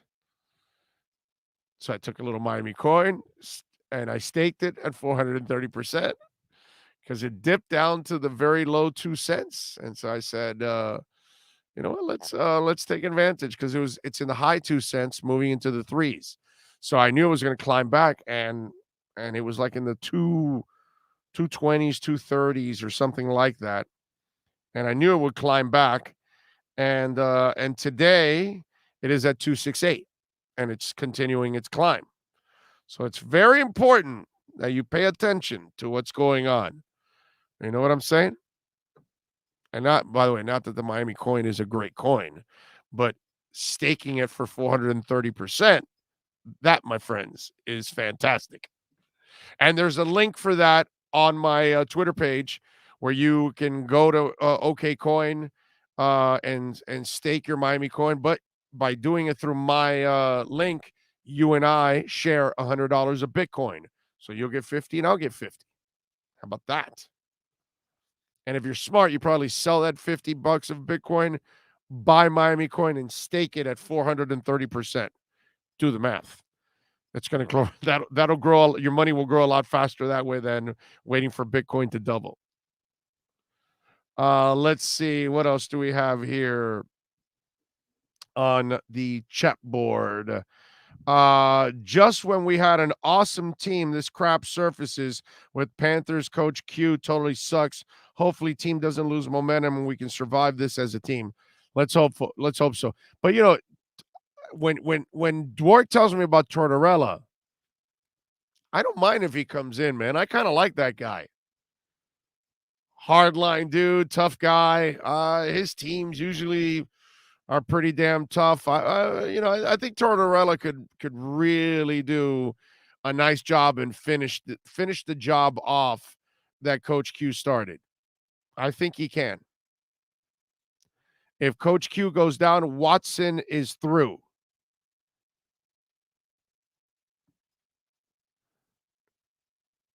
Oh, I see what you're saying. Well, but Watson has to be found guilty first, sir. If Watson's not found guilty, he's going to move on with his life, and it's over. He still may be looked at as a creep, but it's still, he's going to be found innocent, and, David says Tortorella is a very defensive-minded coach, wore out locker rooms in New York and Columbus. Yes, but that's the good thing, dude. You only need him for this season, and it's not even a whole season. So he doesn't get to wear out the locker room. And then you can replace him next year with a younger coach and all that.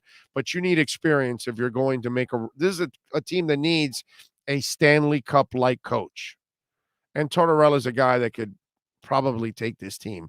You are right. He is a defensive-minded, hard-nosed guy, but his teams are usually pretty damn tough, man. And as Dwork pointed out, Bobrovsky had success with him. So that's important too. Luke the Drift One says, no, they did to Kelly all CBs and safeties. Oh, I don't know what that is. That must be another conversation, not with me. David Williams says, I'm starting to feel that they set Tua up to fail. They throw him into play injured. No help on the O-line, no offensive coordinators. Just to say that kid is no good. Greer and Flo need to go.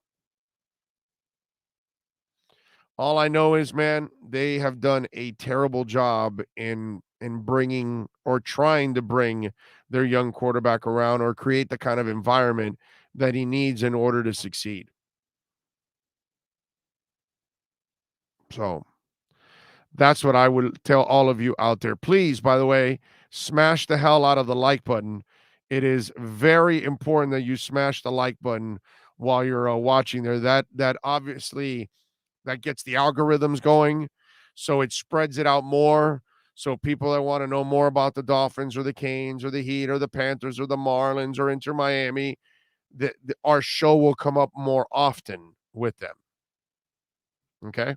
So that'll help us grow, which, by the way, thank you all out there. We crossed 7,000 subscribers.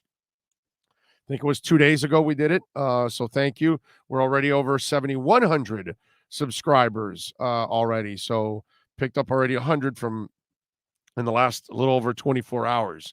So very, very, very, we're very blessed right now to get the support that we're getting and the pace that the support is coming in. So thank you all out there.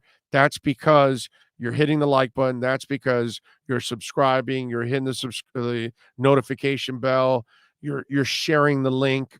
All of these things. And by the way, I'd be remiss if I did not mention, Sean Stanley has taken, the YouTube page to, another level.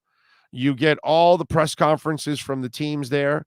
So you don't have to just bounce around all over the place. You could just go to our YouTube page and you'll get football and soccer and hockey and basketball and baseball and anything locally going on that's holding press conferences and all that. You will have all of that for you right there on our page there on YouTube. And we've got some other things that we're developing. Sean and I, we're going to soon have a Patreon page that is going to have special content that you can only get there. And it'll be another way for all of us to connect on the Patreon page. So we're going to do that also. You know how we are. We're interactive on this show. It's kind of the way it is. It's the way I've always been. And so that's another thing that we're going to add shortly to this show is a Patreon page. Sean and I are kind of hammering all that stuff out. So that'll be another way that everybody will get an opportunity to support us and, take advantage of some of the features that we want to add to the show. I also was talking to somebody today to add something, another feature to the show that is not being talked about here pretty much at all. I mean, there's a little bit that's gone on, but not too much. Not enough, in other words. So we're going to do more of it. I don't want to let the cat out of the bag yet until I actually hammer everything out. Anthony Campbell says, Big O, what's your go-to game day food at Sports Grill, and what do you drink? Any superstitions? No superstitions for my food, but special grilled wings. Dude, I always kill for that. I love their wrap. They have a chicken wrap that's just absolutely delicious. Now we get there and there's breakfast. So I had chicken and waddles last week. We call it chicken and waddles over at Sports Grill. So listen, I'm a French toast guy too. Their French toast is awesome. The batter is, I don't know what the chef does with that batter.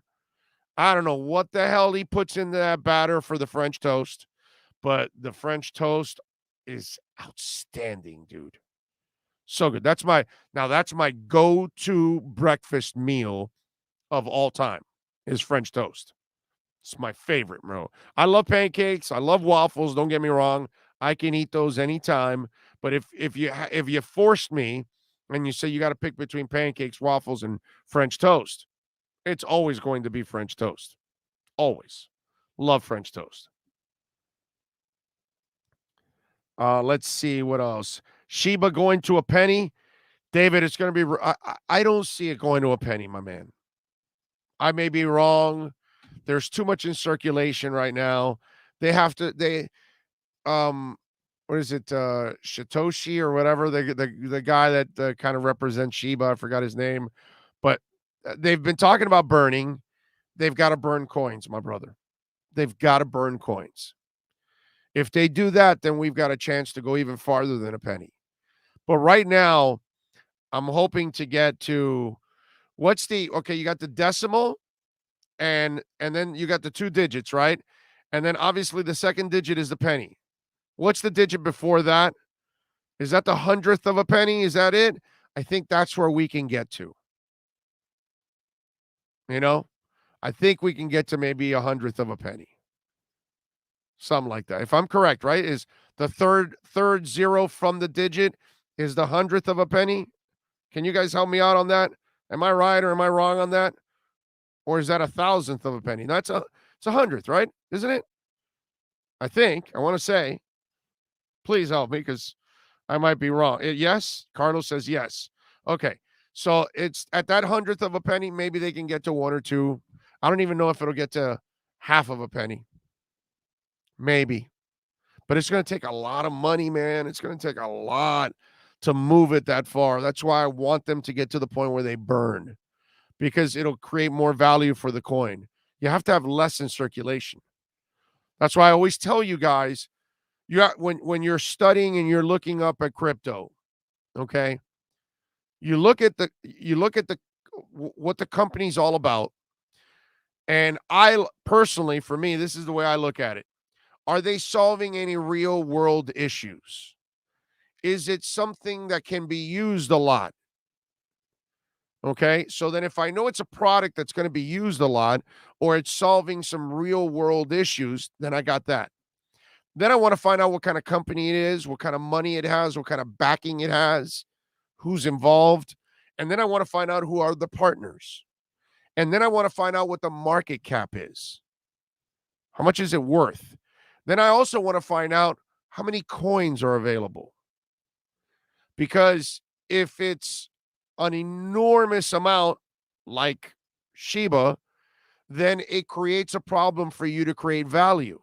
If it's like Bitcoin, that it's limited to only 21 million, and already 18,800,000 of them have been mined, so we've only got 2.2 million coins left to mine, then that's why Bitcoin is worth so much, because of the scarcity of it. That's why it's digital gold. But all these other coins, they've got billions and trillions and quadrillions, whatever the hell the next numbers are, and it just becomes way too much. So there's too much in circulation. So it's impossible for the value to go up. And look at the market cap already with the amount of coins that they have.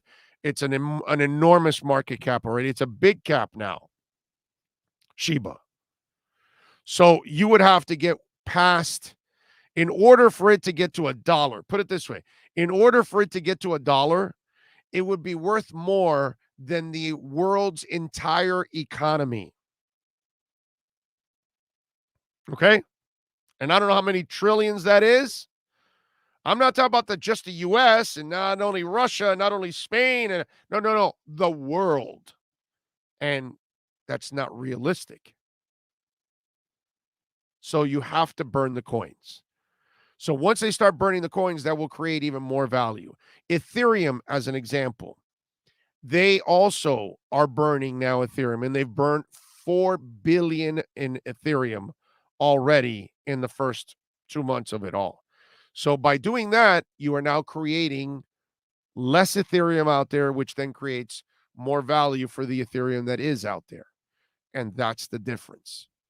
And you've got to get to that point in Shiba that you must burn the coins because it's too many.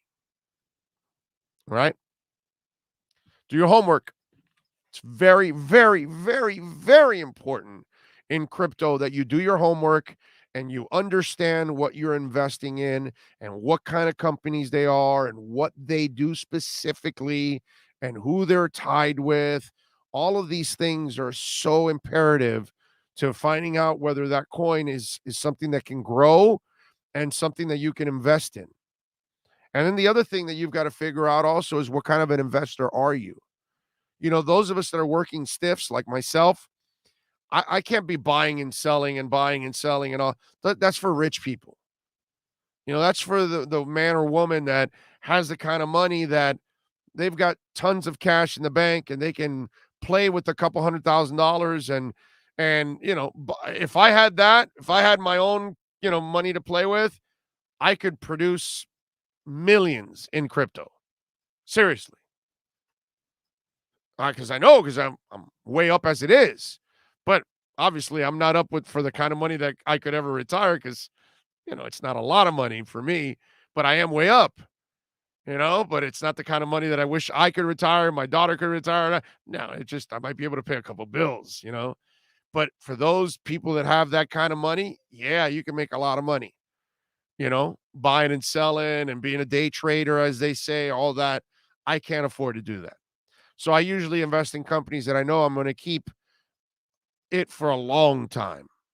So I'm not like paranoid every hour looking, kind of like I am with Shiba right now. Shiba is a paranoia because you don't know when it's going to peak and you don't know when it's going to plummet. And you better be alert so you could get off the gravy train at the right time. Because Shiba, don't kid yourselves, we're all playing the wild, wild west. Okay? Ethereum, we're not doing that. Cardano, we're not doing that. Bitcoin, we're not doing that. There aren't going to be people running out and everybody's going to be dumping Cardano. No. 70% of the Cardano out there is staked. So they can't even touch it because they believe in it. They're holding it. I have all my Cardano staked. I have no plans on selling my Cardano till maybe 2023. Okay? That's how I'm thinking. But Shiba, we are all playing we're all in a Western right now. And you're taking your 10 steps and you turn around and you shoot, right? And that's what it's all about. It's watching it go to a point and then people pulling out the gun and shooting and claiming their money. So we're all waiting to the moment when we think we need to claim our money. And when that starts happening, the coin will start going down. That's why I've always told you, when you're dealing with Matic and you're dealing with Ethereum and you're dealing with VeChain and certain coins that I talk about, those are investments in my eyes. When you talk about the Doges of the world and you're talking about the Shibas of the world and those and Shataima or whatever, Shataima, whatever that other one that's out now that people are all getting on, that, my friends, is a gamble. That's not an investment. Okay, that's the difference between those two. So never look at that. That's a gamble, and you've got to know when to get off the gravy train. So the question for you Shiba holders is, when is it gravy for you? And when it becomes gravy, get the hell out, get your money, get your investment, and cover your ass. Always. Always try to get your initial investment out. So that way you're playing with house money from there on out. Protect yourselves. Do your homework. Okay? Remember, I'm just a sports talk show host that loves his music and loves his crypto. Doesn't mean I am an expert. Doesn't mean that I know what I'm talking about. Doesn't mean that I'm a financial advisor. So I'm just telling you the things that I would do, and it's up to you to do your homework. But please be careful. Enjoy the ride with Shiba, but be very careful, okay? Because as fast as it's going up, it'll go down even faster. Okay? Last night there was an immediate dip. From 90, it went down all the way to 50. Then it climbed right back up again. And it's now at 75, I think, last time I checked at this point. I think it's going to keep climbing. I don't believe that this thing's in the tanking phase yet. But then again, it could go tanking in the next minute that I'm talking shit here and telling you, because nobody really knows. You know what I'm saying? We just don't know. You can sometimes you have a good feel and sometimes you guess what's going on in the market. It's at 74 now. But a lot of times we're going to get things wrong. Okay? Nobody is, the genius that knows the market inside and out. Although Matic is up to $2, baby. Polygon! Yeah! I love Polygon. I am so big into Polygon because it's going to explode. It's got 5 times the transactions of Ethereum. They're going to be tied to the hip to Ethereum as they add layer 2 next year. And I think it'll expand their transactions actually when it's all said and done. Plus, you stake it on crypto.com. So not only, like, I bought a lot of Poly like at 68 and 75 cents and 80 cents. All that, it's at $2 now. So we've doubled it. But plus that, meanwhile, I've staked it. I'm getting 10%. So think about that. So I'm getting 10% on the poly, and it's going up in value. Like ridiculous. Like right now, Polygon is up 7.86%. And I'm getting 10% on staking it. So you're giving me more poly. I'm then staking even more poly every 3 months. So then there's more poly that's getting more interest, and it's building. You do the math. Just, you got 100 Matic, okay? So it's $2, 100, it's $200, right? So over the year, you're going to get 20 more Matic. And then you get those 220 and you stake it again. And then you're going to, and so on and so forth. That's how do you turn that down? It's money working for you two ways. So I'm just saying, it's things I do. You guys can do yourselves. David Carson says, big old question. So for the last 20 years, we've been mediocre. If we go back in time and follow draft picks and coaches, the common denominator points to Chris Grier, does it not? No, it does not. Because he wasn't in charge. David, bro, I mean, I have to repeat this over and over and over and over and over and over and over and over again. I think Chris Grier actually can do a good job. I think Chris Grier might have, and what's going to end up burning him if this doesn't work out, is that he is giving people too much power. He got this job. He should have grabbed it by the balls, and he should make all the decisions and take suggestions, but mostly go with his gut instead. What's going on is there's too many chefs in the kitchen right now, is what it looks like to me. And again, I will repeat over and over and over and over again, David. He never made all the decisions while he was with the team before all of this stuff. And even under Gase and Tannenbaum, they were meddling too. So you got to measure them from 2 years ago on. And it hasn't gone well right now. I get it. So that part you can't defend. But as I've mentioned over and over and over and over again, so for the other 15 years that he was here, for multiple coaches, multiple GMs, multiple college directors of scouting, he has been filing reports as a scout. They're all on hard drive. So after Jimmy, every coach and GM kept him. They must have gone over all his reports. So his reports must have been really good, because if they were bad, he would have been fired. That's common sense. I think Chris Grier's biggest issue right now is he has allowed Flo way too much leeway and probably deferring to other people in the organization. And I think he probably needs to take the job by the balls, because he's the one that's going to end up losing his job in the end, because the results aren't there. Common sense tells you that all these years when he wasn't the boss and he's turning in his reports to the boss, they must have been good, dude. They're not going to keep you around for 15 years if you're writing shitty reports. So when you think common sense tells you he's the problem for 20 years, your common sense is all screwed up. You have no common sense.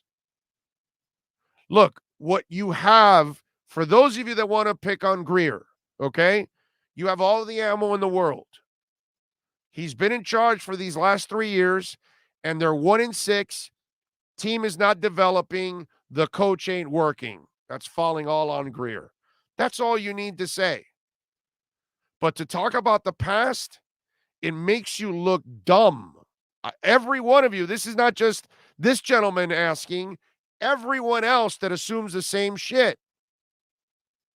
Because you're not going to keep doing a bad job And the next GM is going to keep you around. Oh yeah, we're going to pay for him to go scout around the country and bring us bad reports every year. That doesn't happen. That just doesn't exist. So his reports must have been great, but that's because he's just following reports and he's not picking the players. And I think here, because he's such a nice guy, I think he has deferred to too many damn people. And in the end, there's nothing to defend, ladies and gentlemen. It's going to cost him his job because they're not performing. I'm sure he knows that. And probably the way he's gone about things, he's probably screwed now because now you can't reverse it on people. And you can't say, hey, no, things aren't going well. No, I can't take your suggestion. From now on, I'm making all the picks and you just coach whoever I pick. He should have done that from the get-go. He clearly didn't. Just look at everything that's gone on with the team. Greer gives him Fitz, but he wants Brissett. Greer gives him Flowers, but he wants to get the young guys. You understand? This is what's going on all over the place. It's Flo that did not want Van Noy here anymore. And they could have used him. It's Flo that didn't want Bobby McCain here anymore. That's not the GM. That's the coach. That's what I'm telling you. And that's been the problem. Look, it doesn't matter whether whoever you like or dislike or whatever, right now, nobody survives. They may all come back for next year, but I've seen this story before, dude. They're all in desperation mode, so now they all make crazy moves, and they try to cut corners, this and that, and then the season becomes a disaster, and then everybody gets fired. I've seen this story before already. I know what the ending is already. And I don't want to see them fired, but unfortunately, in my eyes, that's what's gone on. But hey, listen, you guys can think whatever you want, man. I'm not going to change your mind. But obviously, he was doing a really good job for a long, long time. I just think sometimes when you get an opportunity, you imagine doing things one way, and maybe that was the wrong way of going about it, unfortunately. I just can't believe the Dolphins would be stupid to enter into a trade talks with demands from the league and demands on Watson to settle a lawsuit. These things are never going to happen. They didn't demand to settle the lawsuit. They just, according to the report, they wanted to find out how long is he going to be suspended and all that. And the commissioner can't answer that because he doesn't have the information and nothing's been settled. So look, I've been saying this from the get-go. I said it when Drew Rosenhaus said, well, in the next 2 weeks before the season starts, he could be a Dolphin. I said, no, he can't, because they're not going to settle any of that stuff by then. And guess what? They're not settling all this shit by November 2nd either. The courts and these lawyers, they don't care about you. They don't care about the football season. They don't care about you need to make a trade or any of that. I don't understand what some of the people in the media or fans think this shit is. Like the court cases are going to accommodate the NFL in the trade deadline or something. It's the dumbest thing in the world. And they're not settling any of these lawsuits. And it's 22 lawsuits and 10 criminal investigations. There's no effing way you settle this by next week.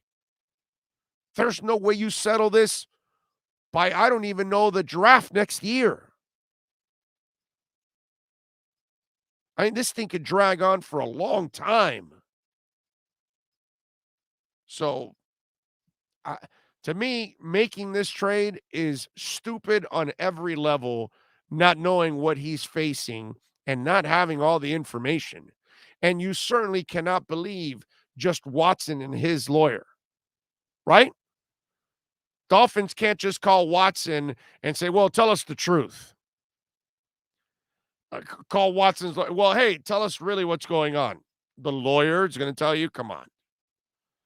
So, yes, this is dumb in every way possible because you're not going to get it resolved. And what are you going to trade for a guy that all that is hanging? What a terrible look for Stephen Ross and the Dolphins.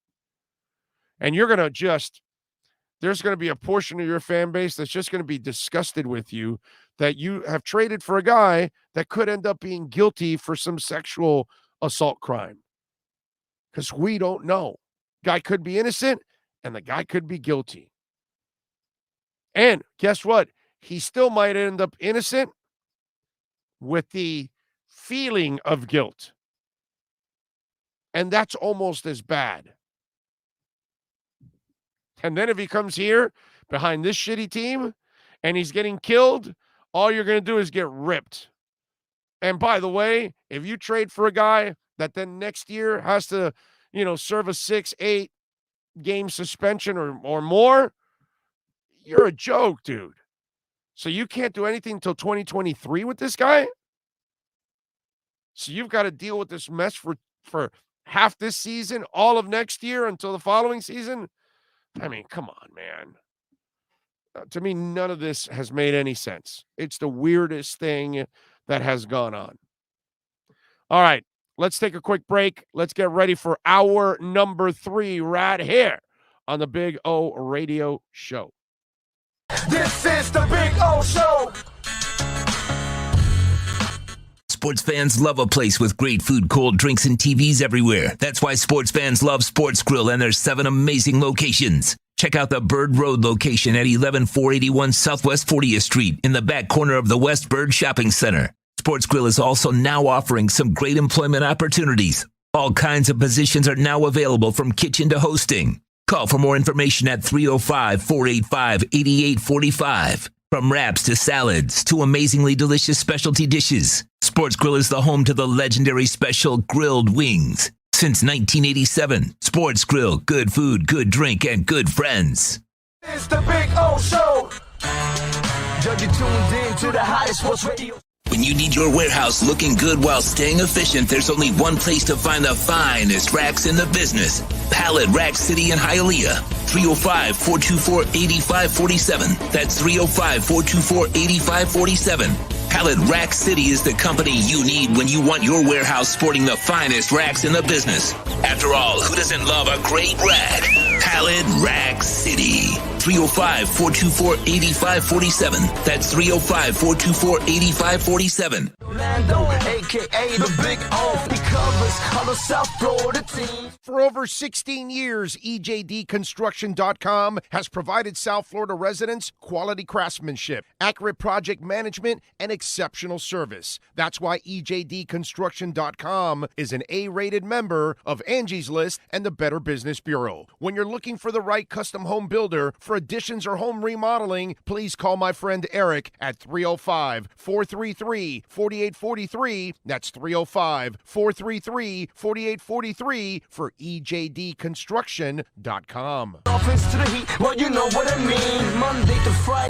When you're ready to purchase a new home or refinance the one you have, American Dream Lending will make sure your loan experience is easy with fast approvals and quick closings. With many loan programs and competitive rates, now is the time to turn your dreams into reality. Ask about special financing for veterans. They never charge an application fee and you will work directly with one of their experienced loan professionals. Stop dreaming and contact American Dream Lending today. 786-802-1727 or online at adreamlending.com.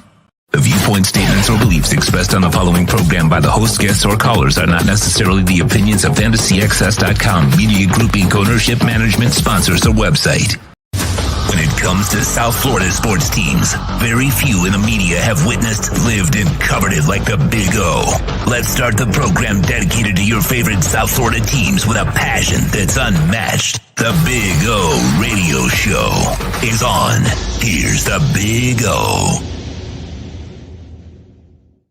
Ready, hour number 3, and look who has stepped in on a beautiful Thursday. The man, the myth, the legend that is Eve Shams, baby, from American Dream Lending. Yeah. You know, Eves, a lot of people are dreaming, and Sheba is making those dreams come true. So I think you may have some new customers from people that hit big on Shiba there on cryptocurrency and may want to get a new home, man. You know what I'm saying? A lot of people have done very well with Shiba. So I had some Shiba as well, but I sold it just a little about 4 hours too early. It looks like, but it's okay. I'm happy. I'm happy. It's Okay. All right. Well, I'm sure you made some. It all worked out just fine. Yeah. Hey, listen, as long as you sell in the green, it's always good, dude. You know what I'm saying? It's there's nothing wrong with that. That's what I keep telling myself as I see it going up and up and up. Yeah, and up. Yeah, I know. Yeah. It's like when you buy the dip, but it keeps dipping, and you're like, oh, wait a minute, hold on, dude. I thought this was the lowest it could go. Damn, I could have waited a little bit more. It goes both ways. That's how that thing messes with you, man. Right now, how are rates? Because it seems like it's still an absolute, fantastic time to take advantage. Rates are still great. We have more loan products being released in the market to service additional borrowers with additional income types, as well as different credit challenges. So the market is really opening up a little bit more to really get people the refinance they need, get them to purchase a home loan they need to go ahead and buy that house. And investment property financing is booming right now.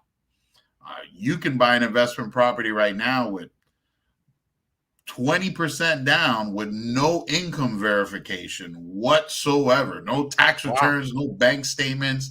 The approval is solely based off of the income that the property generates. And as long as it's covering a monthly housing expense and you have a decent credit score, not even an excellent credit score, just a decent credit score, you're getting approved, and that's up to 8-unit buildings, not just a single family home. So, real estate investors out there, you have some homes, you have some townhomes, you want to step it up and start buying buildings. It's like a monopoly, you start with the house and you add houses, then you go to a big building and then you own a hotel. Well, we can help you, get that big building and then eventually get that hotel. And you don't have to have $1 million tax return in order to do it. Yeah, so that's what's really been big in the market lately. If you get the steroid-filled Monopoly game, they have the houses, hotels, and then the skyscrapers. So yeah, you can really go crazy there. Of course, a lot of people are also calling to refinance, because I know you've had a couple of our listeners also kind of get better deals too. So walk us through what some of our listeners have done in getting a better deal there at American Dream Lending. Well, yeah, I mean, we've had some listeners reach out to us that, other lenders, fortunately for us, weren't able to service. And we've been able to, get some of those deals figured out. And also some of the listeners were able to put them on the right path to home ownership, whether it's credit repair, whether it's just overall financial planning in order to get to that next step. You may give me a call and you may not be ready to buy a home when we talk. You might not be ready next month. But, if it takes 3 months, 6 months, a year, we'll work with you. We'll create a plan to get you to where you need to be to purchase what you want to purchase. It's as simple as that. Whether it takes 2 or 3 years, we'll be here to advise you and help you out throughout the way and bring you to the path of home ownership. At the end of the day, it will happen. So we're working with a lot of those folks and really trying to make those dreams come true, like we do every day, Big O. Trying to make them come true. Call him, by the way. Here's his cell number, 305-992-5218. That's 305-992-5218.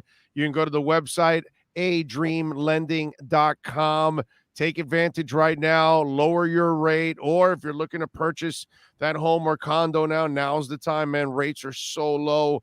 This is the opportunity, and they're going to work with you. Make sure you mention that, of course, our show told you to call, because some of you have not done that. And we kind of found out later on after you cut the deal, oh, yeah, by the way, I heard you on O's show. So make sure you mention it out to Eves and company out there that you heard it. but call him 305-992-5218. Ease, we need you to give the Dolphins a little luck this week, bro. We're going up against the Bills. We need luck. We may need a little bit more than luck. We need Andrew luck. We need Andrew luck. Yeah, I don't want to be hating on Tua, but it's pretty clear that he's not a unicorn quarterback like Mahomes or Josh Allen, Lamar Jackson, Herbert, Burrow, or even Watson for that matter, who are all in the AFC. So they really need to get it together. He needs to step it up. I think most, if not all of the players really need to step it up and start winning some games if they want Flores to be their coach next year. I'm still a crazy man. I like to. I think he can do it. I just think it's more the people around him. But I understand. I see the people that don't believe in him, and I get it. I totally get it, man. That a lot of people have been turned off by the kid. Are you comfortable with the Watson trade, knowing all the stuff that he's involved in? I'm just wondering, as a Dolphin fan, is it going to make you comfortable that they're trading for the guy, not knowing if he's really guilty or not? At the end of the day, we're not a jury. We're about building a football team that's going to get us to the playoffs and get us to the Super Bowl. So the jury needs to come out on that, and the courts need to speak on it. And but if he is guilty, then obviously, then you don't want any part of it, right? I mean, because that's that part. I don't even know how the organization would ever be able to even defend it if he is guilty. That's the problem I have with all of this. If he's innocent, okay, you move on. Life is it's over. You've had your day in court and all that. But if he's guilty, dude,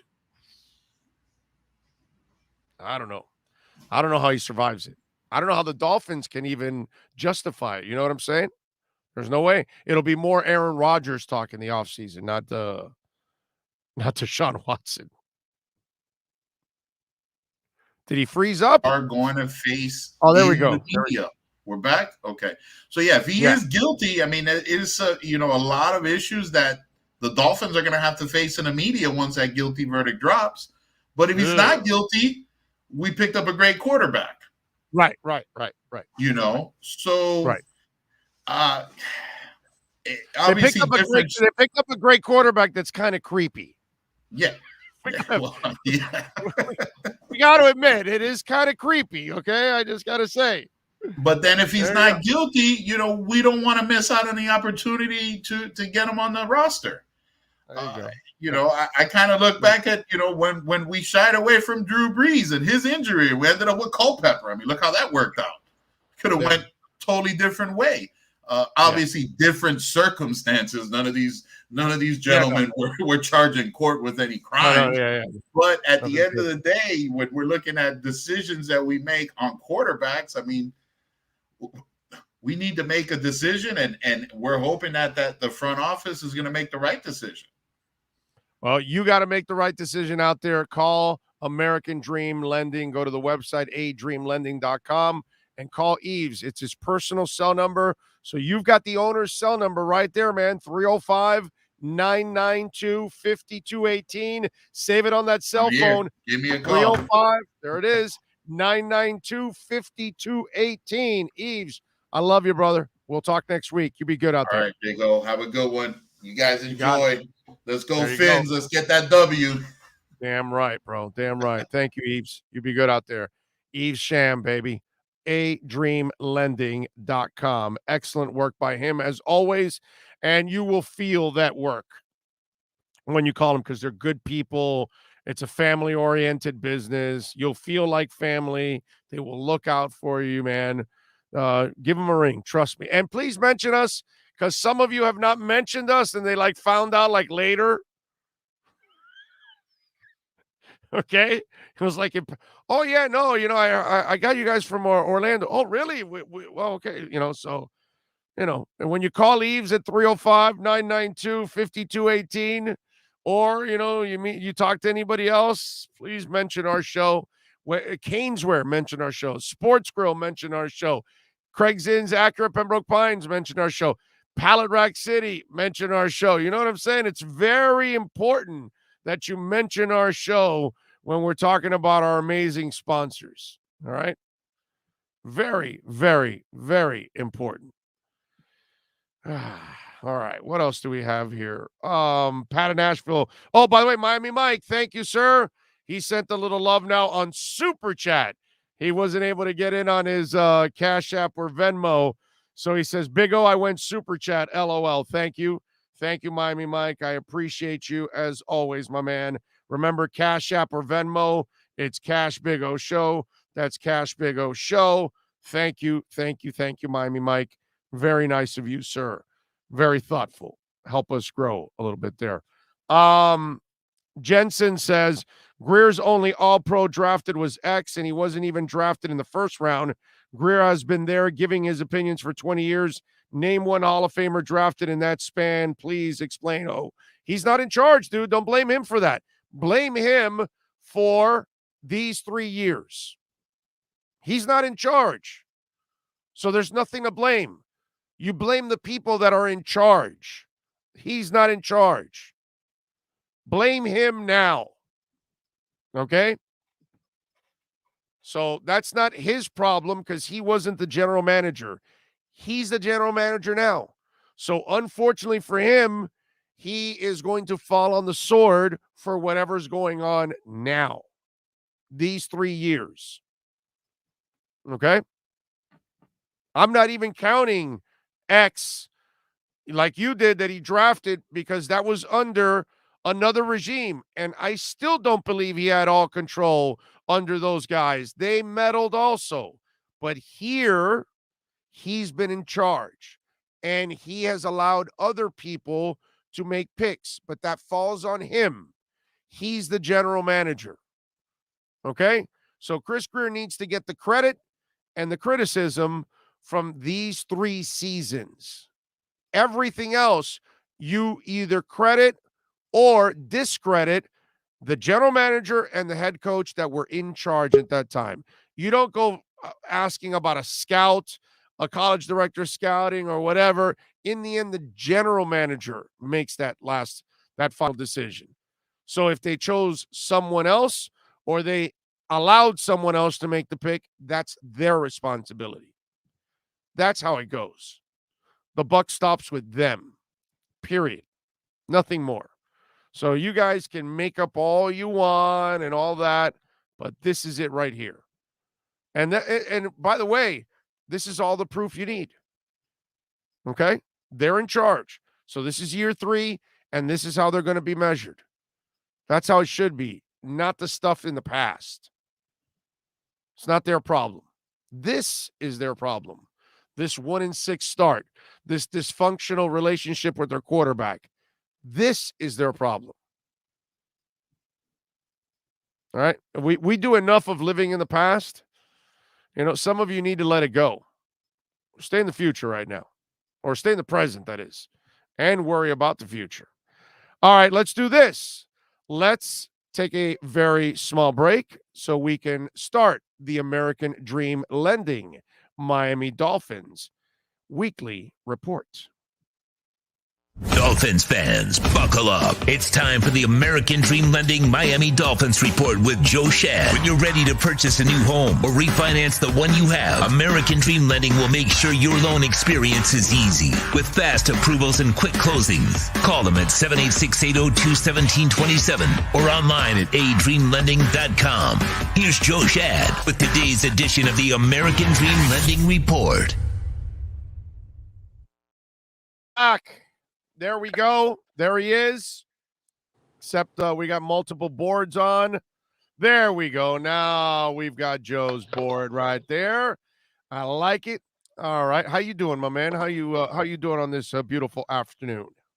Doing well, Big O. Thanks for having me. Always a pleasure, my man. Talk to me for you when you are watching this awkward relationship with the franchise and the quarterback.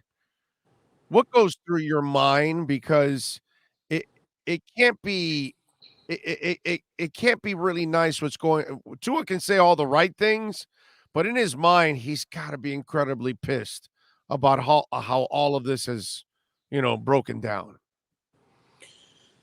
There are certain things about the Dolphins organization that sometimes are unusual or unique.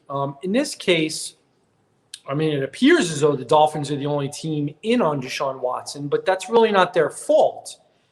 It's because Deshaun Watson is saying, I only want to play for the Miami Dolphins. So I don't really blame them for engaging the Houston Texans on the trade front. I think they have a responsibility to do that. Deshaun Watson has the second best passer rating of any quarterback in NFL history in his career, behind only Patrick Mahomes. So if you have a chance to get the guy who's ranked second all time in passing, quarterback passer rating, you have a responsibility to explore that. So, we can criticize the Dolphins for a lot of things, but this is a business, and there are going to be times where players and coaches are put in uncomfortable situations. It is uncomfortable, but we'll all know on Tuesday if it is true that Tua is the Dolphins quarterback for the rest of the season, and that will relieve some of the pressure. Not to mention, hey, does anybody else go? Does Xavier Howard go? Does Devontae Parker go?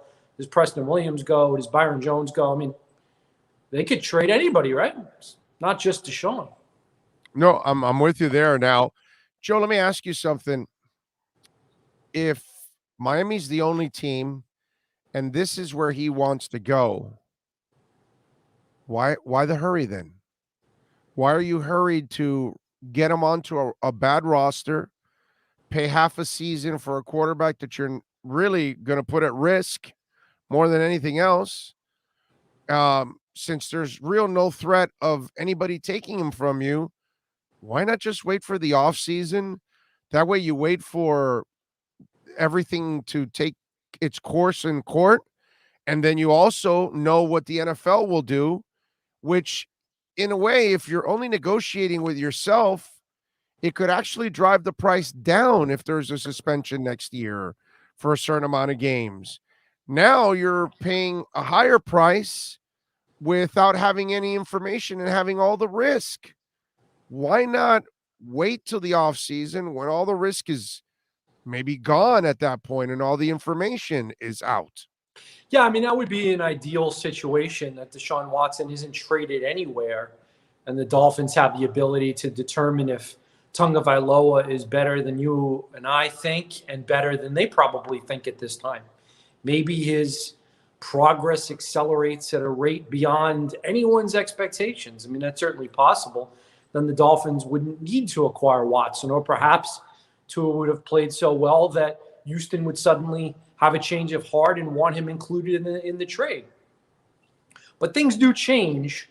If the Dolphins go 2-15, does that change Deshaun Watson's opinion about whether or not Miami is the place he actually wants to be? That is a potential risk. If 1-6 hasn't, if this mess hasn't with the offensive coordinators, with no offensive line coach, if this hasn't convinced him that this is not the place to come, I don't think 1-15 convinces him. By the way, we are talking about the guy that actually thought it was a good idea being Deshaun Watson and calling strange women to come over and rub his ding-a-ling. Like he thought that was going to end really nicely. It was going to end with more than a happy ending. So, this is not the brightest bulb in the chandelier. Let me just say that. I don't know how smart or not smart Deshaun Watson is. Obviously, it seems he made a bad decision. Maybe at some point we'll learn more about why he made that decision and if he has some sort of problems he needs to work through. But they all have a sex addiction, Joe. Yes, that's coming next. Yes, all these guys that cheat and all these guys that do, I have a sex addiction problem. Let me tell you something. Every male pretty much on earth has a sex addiction problem because that's all we think about. So go ahead. All right, listen, you asked me about the Watson situation and why not wait. Let's just say that the Panthers and the Eagles really have backed off at this time. You would definitely be competing with more teams next offseason. Who knows? The Giants, the Steelers, the Washington football, whatever. So The Dolphins are all about leverage. My boy out in the West Coast for the Broncos. What's his name, dude? The young guy that's on the beat. Damn it. He and I go back and forth on crypto a lot. He reported that the Broncos are out because of the legal issues. So if the legal issues get resolved, then you're 1,000% right, Joe. They would probably get back in the mix. And the Dolphins have rolled the dice a lot in free agency and the draft over the last 3 or 4 years, and they've come up craps. They do not often roll a 7 or an 11, right?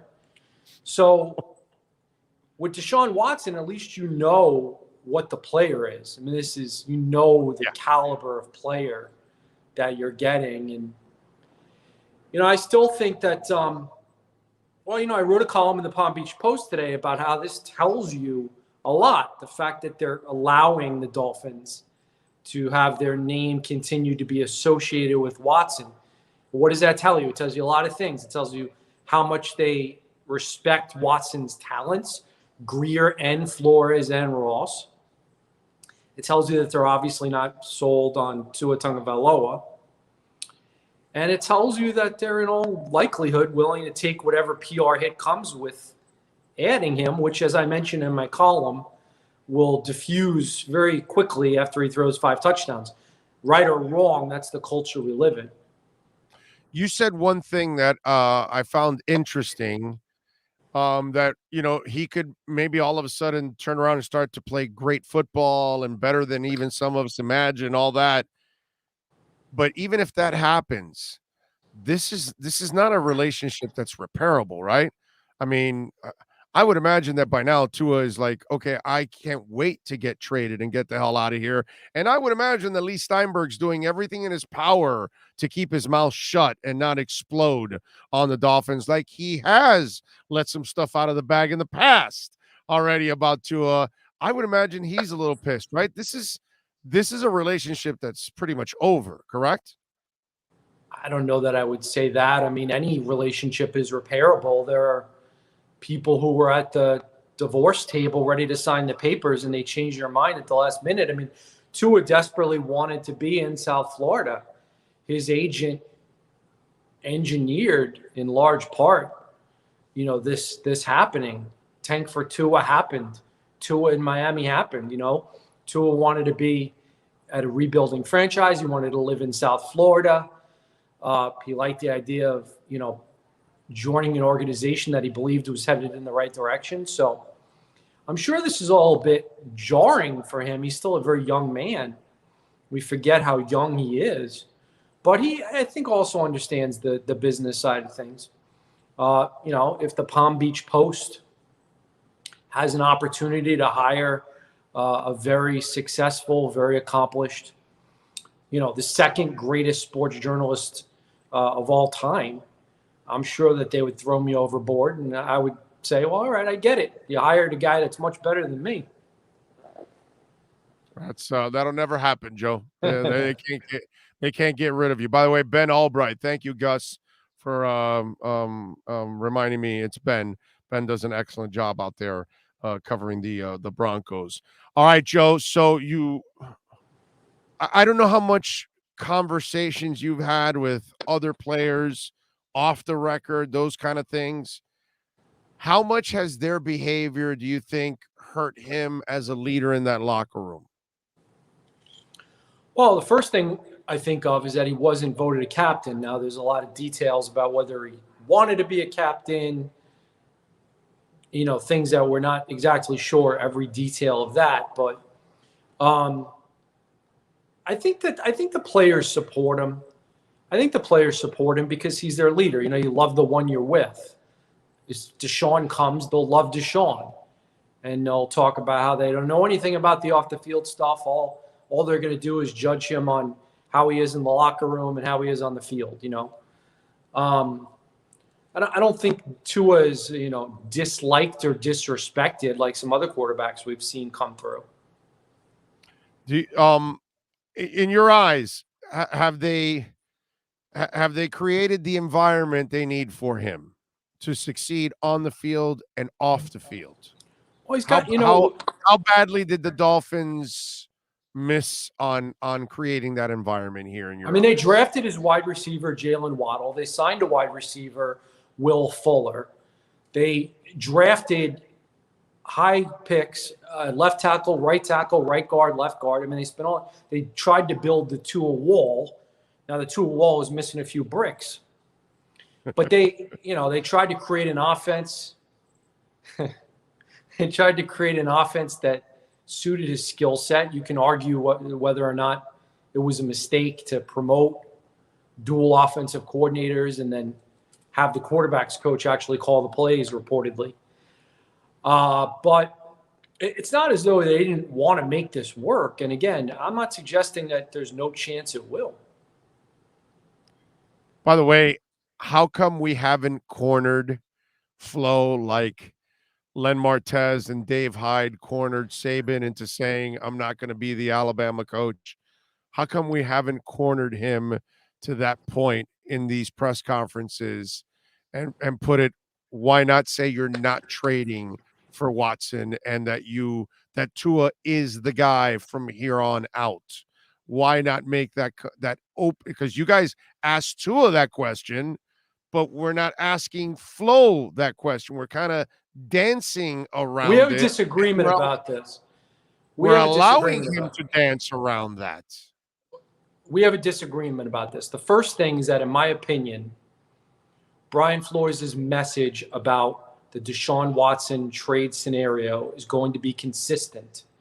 That it's a rumor, that it's hypothetical, that he's not going to talk about rumors and hypotheticals, that he supports Tua, that Tua is his quarterback. That is the message. There is zero chance he will ever say anything else. Now, no. But you can still corner him and say he's not going to say we're not trading for Deshaun Watson because there's still a chance they might. So then say you are committed to Tua long term. Not Tua is our quarterback right now. Tua is our guy. No. He doesn't.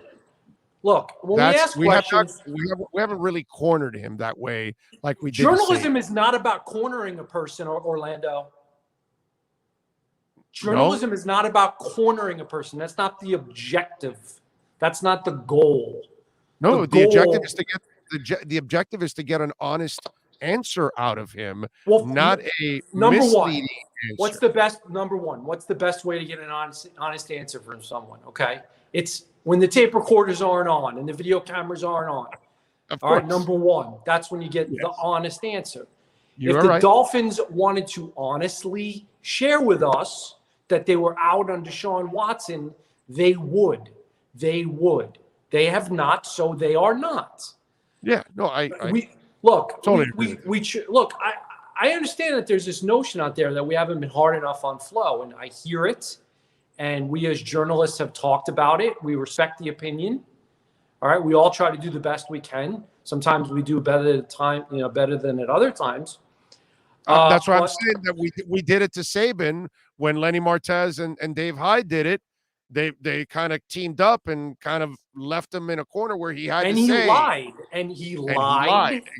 I don't think Flo. I hope Flo wouldn't lie. Flo, I think, is smart enough not to lie. He's not going to say we are not trading for Deshaun Watson if there's a chance that they will. So what do you want him to do? You want him to lie? No, I just want to corner him. So you just want him to say, yeah, there's a chance we're going to trade for Deshaun Watson. No. What coach or GM would say that about a player on someone else's roster? That part, you're 1,000% right. He's not going to say. But the other side of it, you can say, why haven't you made a public commitment that Tua is your guy from here on out? I'm worried about today's practice. I'm worried about you are looking forward to building this team around Tua for years to come. I want to hear him say, no, he won't say, no, you have not asked him in that sense. You have not asked him. He has been saying it in the moment, not in the long term. So listen, why don't you come on Monday's Dolphins video teleconference and ask the way you would like it asked? I would do that, but then I'm going to look like a complete dick because I'm never there. And all of a sudden I'm coming in to just ask him the hardest question in the book at the moment. You know what I mean? So it's like, it's not going to be a really comfortable situation. You know what I'm saying? I'll do it. Joe, you know me. It's not like I won't do it. Okay? You know that. You've been around me long enough. It don't matter to me if it's Pat Riley, if it's Jimmy Johnson. I It's don't not give about a not shit asking who the it hard is. questions. When you Okay. ask a question, you want to A, be fair, and B, take into consideration what your objective is and what the possible responses are. You don't just throw out any question. No, but it's not just throwing out any question, because he's kind of danced around it. That's all. We've kind of allowed him to dance around it. That's all I'm saying. We did not allow Saban to dance around it. I'm just And he saying it. lied. And Yeah, he'll he lied. always be remembered And for I lying. think if you ask him that question about Tua, he'll say, "Look," and he'll avoid it, and then that's it right there. Listen, And you have your, even though we already have our answer. Brian Flores volunteered earlier this year something along the lines of, write it down, we don't want to trade X. Yes, he volunteered did. that. Yes, he did. If he wanted to say that about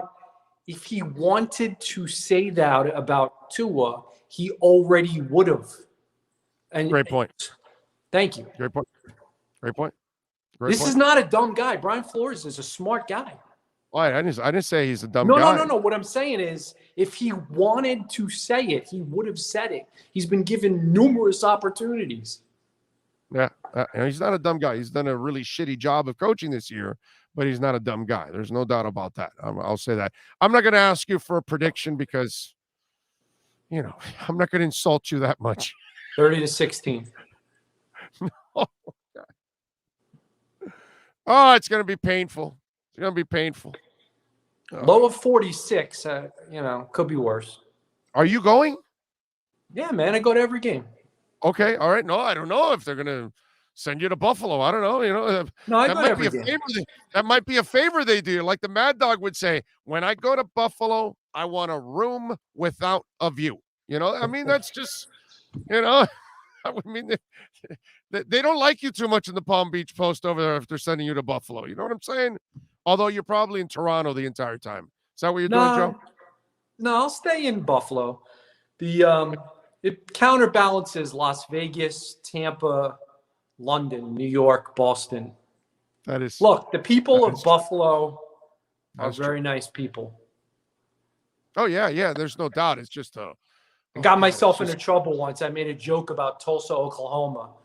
I was doing college football live on ESPN, and they're like, you got a sideline assignment. I'm like, yeah, but it's in Tulsa. I said that on the air, and then I was like, oh, man, when I got there, they were so mad at me.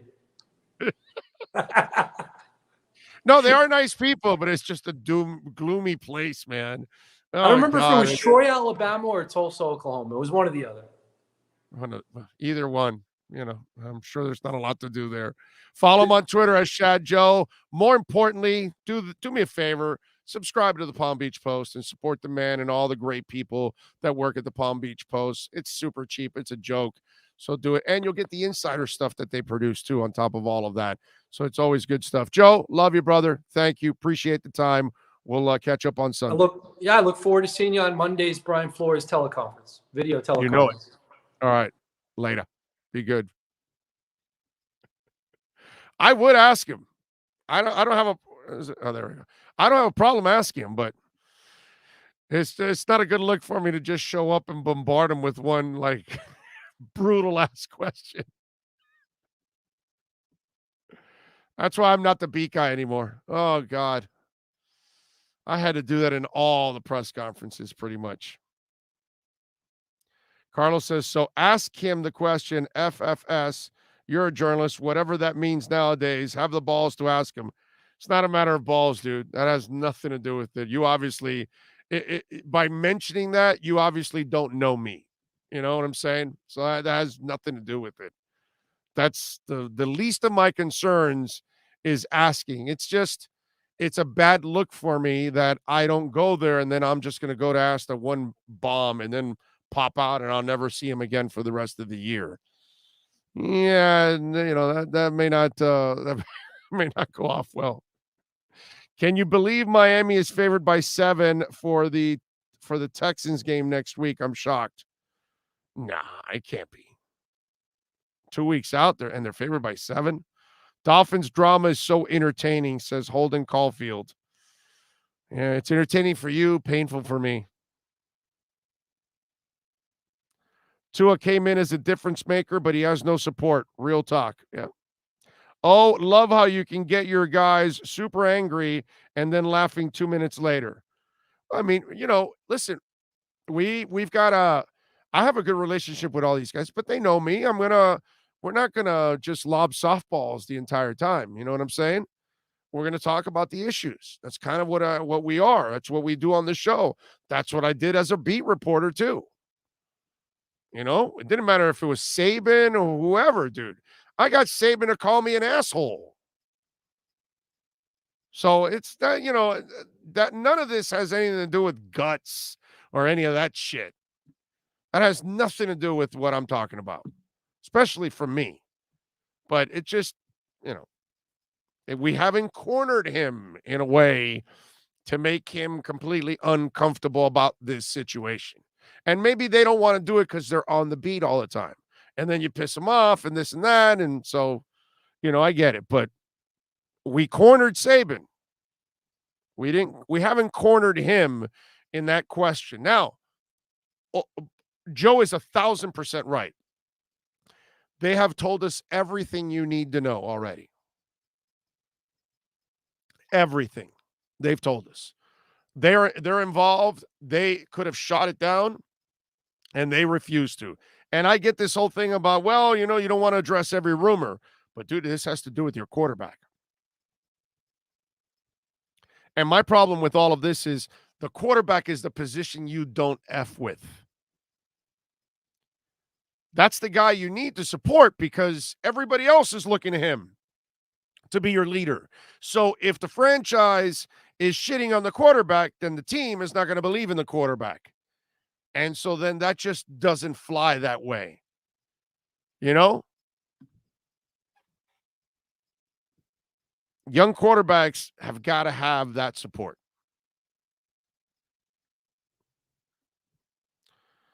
Let's see. Caesar goes, I mean, in Saban's defense, LOL, just kidding. You're right about the reporters not asking the question we want answers to it. That's just the one question we've kind of danced around that we haven't really cornered him. That's all. And I mentioned it to Omar. Omar says he may bring it up on Monday. So we'll see if he brings it up on Monday. Big O, you're not the one who won't ask the question. Joe and his contemporaries don't have the balls to. No, they have the balls to ask the question. No, Joe Shat has the balls to ask any question. So does Omar. Okay, no. There's plenty of guys there. They just haven't done it. But it's not a matter of, and maybe they don't want. You know what it is? They already got the answer. That's what I'm saying. If we kind of have the answer, because if you're allowing yourself to be in all these rumors all the time and you never shoot it down, then you obviously, and what it's doing with your quarterback, so you don't care because you're really trying to trade for Watson. That's all. It's what it is.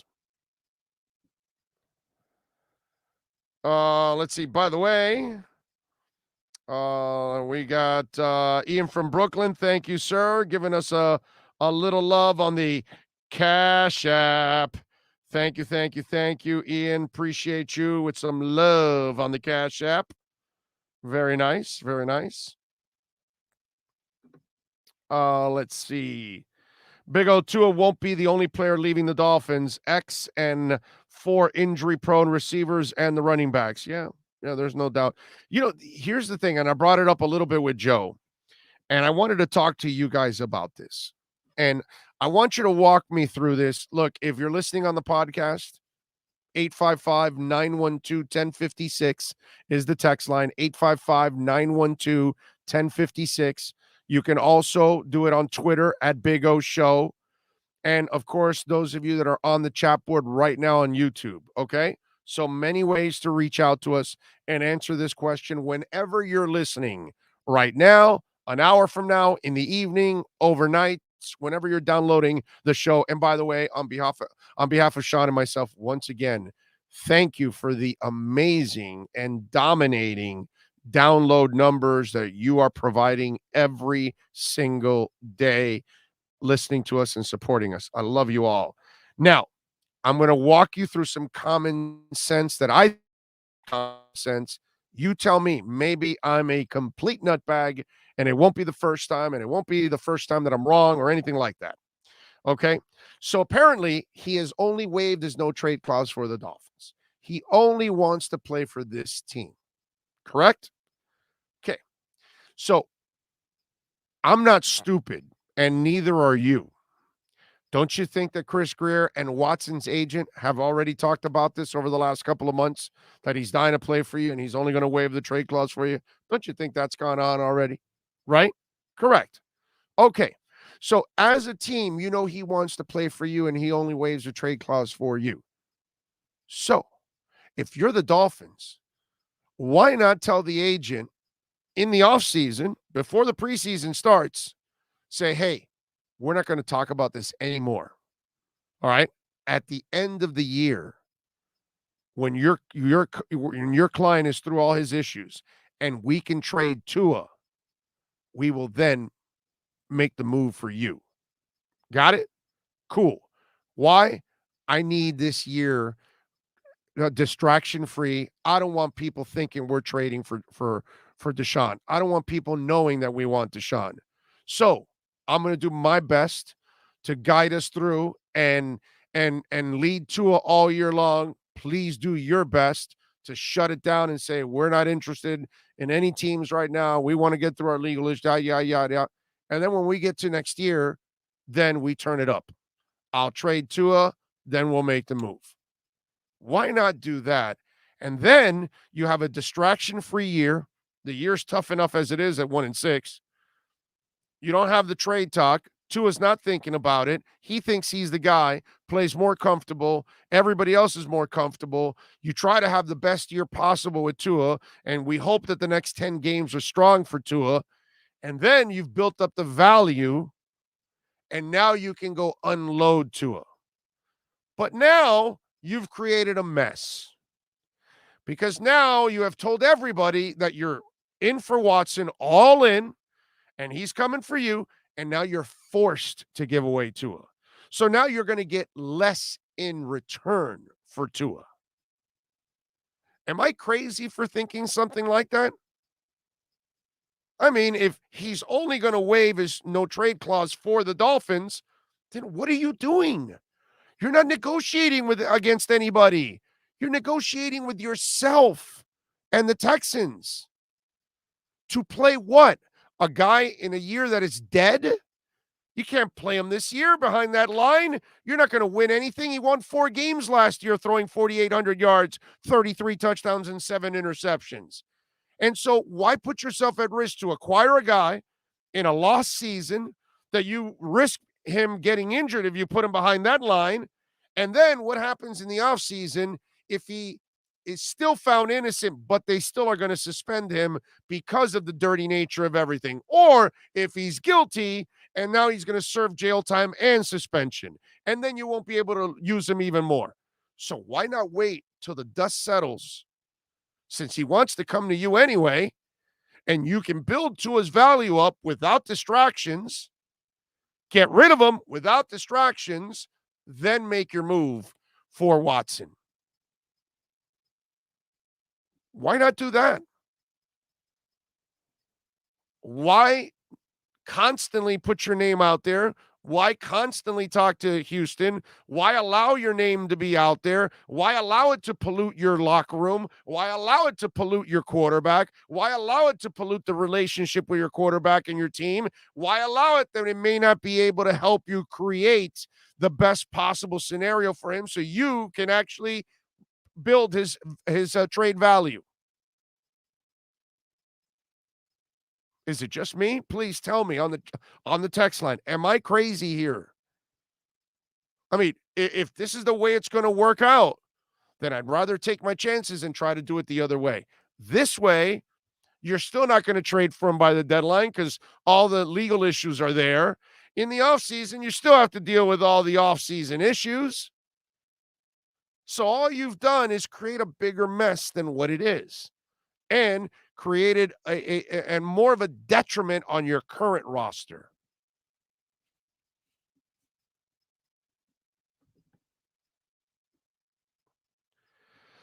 Let's see. You are 100% right, Big O. Vlad says. Michael Cody says, I agree, Big O. And if Tua somehow balls out, then we can decide to keep the younger, cheaper QB and move forward or trade for Watson. Exactly. Darren Lee says, you should be able to get a second round for Tua. I hope so. Second and more, maybe. Is any team clamoring to get Tua? Well, that's my point. That's my point. There'll be teams that want Tua. There's no doubt about it. Other quarterbacks have been traded. Jacoby Brissett got traded, right? So plenty of quarterbacks have got traded. Matt Castle got traded for a second-round pick. So plenty of quarterbacks. Josh Rosen got traded. Plenty of guys get traded. So that Tua can get traded, and you could get a decent pick for him.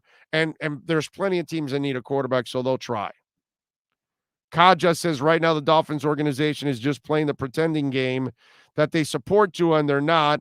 They've already moved on from Tua from last year when Watson wanted to come to Miami. Can't argue with that. Robert says that's because the Texans front office has been sabotaging our season with rumors over us making them look dumb for the Tunsil trade. Yeah, but if the agent and the Dolphins GM get together in the last offseason before the preseason started and said, hey, let's put a kibosh on this. Over. Let's talk about this next year. We will definitely make the trade. You open it up for us, but give me a year so I can build trade value so I can get rid of Tua. That way I can get things for Watson. But I can't have this distraction all year long. And then that way, when Houston talks, you can just say, I don't know what Houston's talking about. We have not talk to them about Tua, about trading or anything like that. We're committed to Tua. And that's it. You move on. And you can address it that way because you and the agent are in cahoots anyway. You don't give a shit what Houston says. Because if the player says, hey, screw you, you're either trading me to Miami or you're not trading me. And you're getting nothing. And Houston's not going to just get nothing. They're not going to stand on their laurels and say, oh, yeah, well, you're not controlling and we're not going to do that. We're not going to trade you at all. You're just going to sit there. Ha! They're not going to do that. They'll take their whatever picks, 3 first-rounders from Miami, and they'll move on. Big O, you are not crazy on this deal. However, I wish that Hopkins and Watt were still in Houston and were involved in this deal, and I would throw X in the deal. I mean, we're all getting that's fantasy now. Now we're all getting in fantasy talk. That all makes sense, but the Texans, the Finns, and Deshaun Watson have proven to be the most haven't proven to be the most sensible people out there. That is true. Brian says, "Oh, if Watson did something criminal, why didn't law enforcement get notified immediately? To me, this is a cash grab." Brian, it could be, and it may not. When people are sexually assaulted, they don't always go to the cops. Let's not assume that. So we don't know. It could be a money grab, and he could have assaulted some of these women. We don't know, dude. And I'm not going to assume. So I don't know. I wasn't there. You weren't there.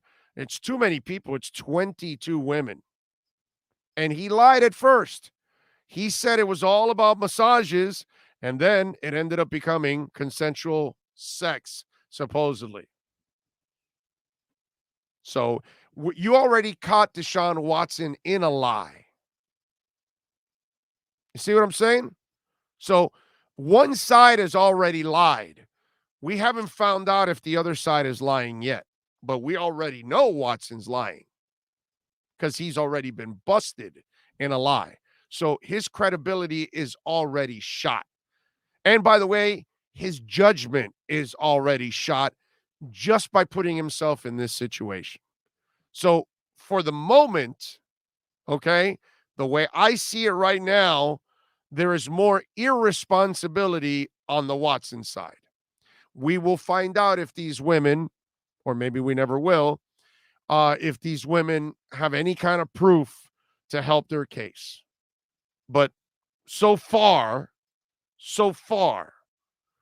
the only credibility that I've questioned is Deshaun's, not the women yet. I don't know them enough. I haven't seen them enough. I haven't caught them in a lie yet, but I already caught Deshaun Watson in a lie. That's the difference. Jim McEwen says, oh, could you address the clowns saying no one wants Tua? Real coaches know what will happen if you give Tua a QB that's accurate, a running game and receivers that don't spend half the year on the IR, and a defense. Yes, Jim. Put it this way, okay? You can end up losing in the playoffs with Ryan Tannehill in Tennessee, or you can put Tua in his place and win a Super Bowl with them. That's the difference. So when Derrick Henry isn't running the ball, Tua will then figure it out and find – and why? Because you got an offensive line and you got a defense. That's the difference. Ryan Tannehill, if you're not running the ball, he can't do his game managing stuff. Tua's not a game manager. He's a real quarterback. That's the difference. But you're not on a real football team right now because they have no offensive line. They have no running game. They have no defense, and they have no coaching. So it's really hard to win when you don't have anything. It's like almost impossible to win when you have nothing. You know, put him on the Pittsburgh Steelers, and he'll be way better than Ben Roethlisberger is right now. Not the original Big Ben, not the original rapist. I mean, I'm sorry, the younger version of Ben Roethlisberger. But you get what I'm saying. Put him in Minnesota. He'll do better than Kirk Cousins. Put him somewhere where they actually have a team. Put him in New Orleans. Okay? Sean Payton knows exactly what to do with Tua because he had him, and his name was Drew Brees. Actually, he's a little bit more of an athletic Drew Brees. So there you go. Yeah, I'm convinced Tua goes to a good place, and he'll be a hell of a quarterback. I'm not telling you he's going to become Aaron Rodgers, and he's going to become, a generational guy, but he's going to be a franchise quarterback. But he's got to be somewhere where they actually can do something. They can't do shit right here, man. They can't even do special teams right anymore here. I mean, the punter had a good week this week, but he was terrible up until last week. They blocked the kick and everything. They can't do anything right now. And you expect Tua to fix all this and fix the coaching staff and learn the entire league? Watson is a bachelor and love women, no crime. Yep, exactly, no crimes. He's completely innocent. Caesar says, get rid of Parker, Wilson, Williams, and Fuller. Devontae Adams and Mike Williams are free agents next year. Melvin Gordon and Fournette are the youngest running backs available in 2022. Well, Melvin Gordon, okay, so you want to get rid of injured players to go acquire one of the more injured running backs in the NFL. Love that one. That's fantastic. Oh, and Mike Williams, yes, he's balling now, but I'm not sure if you know about his serious back issues that he came into the league with, and it slowed him down, and I don't know if they'll rear their ugly heads again. Mike Williams, a good player, super talent. Does have a lingering back issue that could be serious. Devin Jordan, thank you for the love on the super chat. He says, Big O, I have a question. Why do people judge Watson, but when Patriots owner Robert Kraft gets busted, it's swept under the rug? Money, ownership, that's it. Why do you think, Devin, that every time I've talked about Watson and I talked about Kraft, I talk about them together because they're both idiots? One's a billionaire, one's a millionaire, but they're both morons. Both of them to put themselves in this position. That's all. Watson could be innocent that he didn't rape anybody or didn't, sexually assault anybody, but he's completely guilty of stupidity. And Robert Kraft was getting himself a happy ending, but clearly stupidity. I mean, you're a billionaire, a famous billionaire, and you're going to go to an Asian day spa. Kind of a moron are you, dude? You need an elite QB to win with the caveat being your team is at least okay to good. Until then, it doesn't matter. Well, all I know is you give that kid a real team and you'd have yourself a quarterback. But unfortunately, we don't have a real team right now. It's a bad football team, and they need to improve drastically. What I want to see is a lot of these draft picks start playing better, man. That's what I need to feel better by the end of the season about these draft picks. That's what I would like. Mac Hollins shows you the way Tua has impacted the team. That's what Melvin is saying. Can you name a single thing Greer and Flores have done right this season?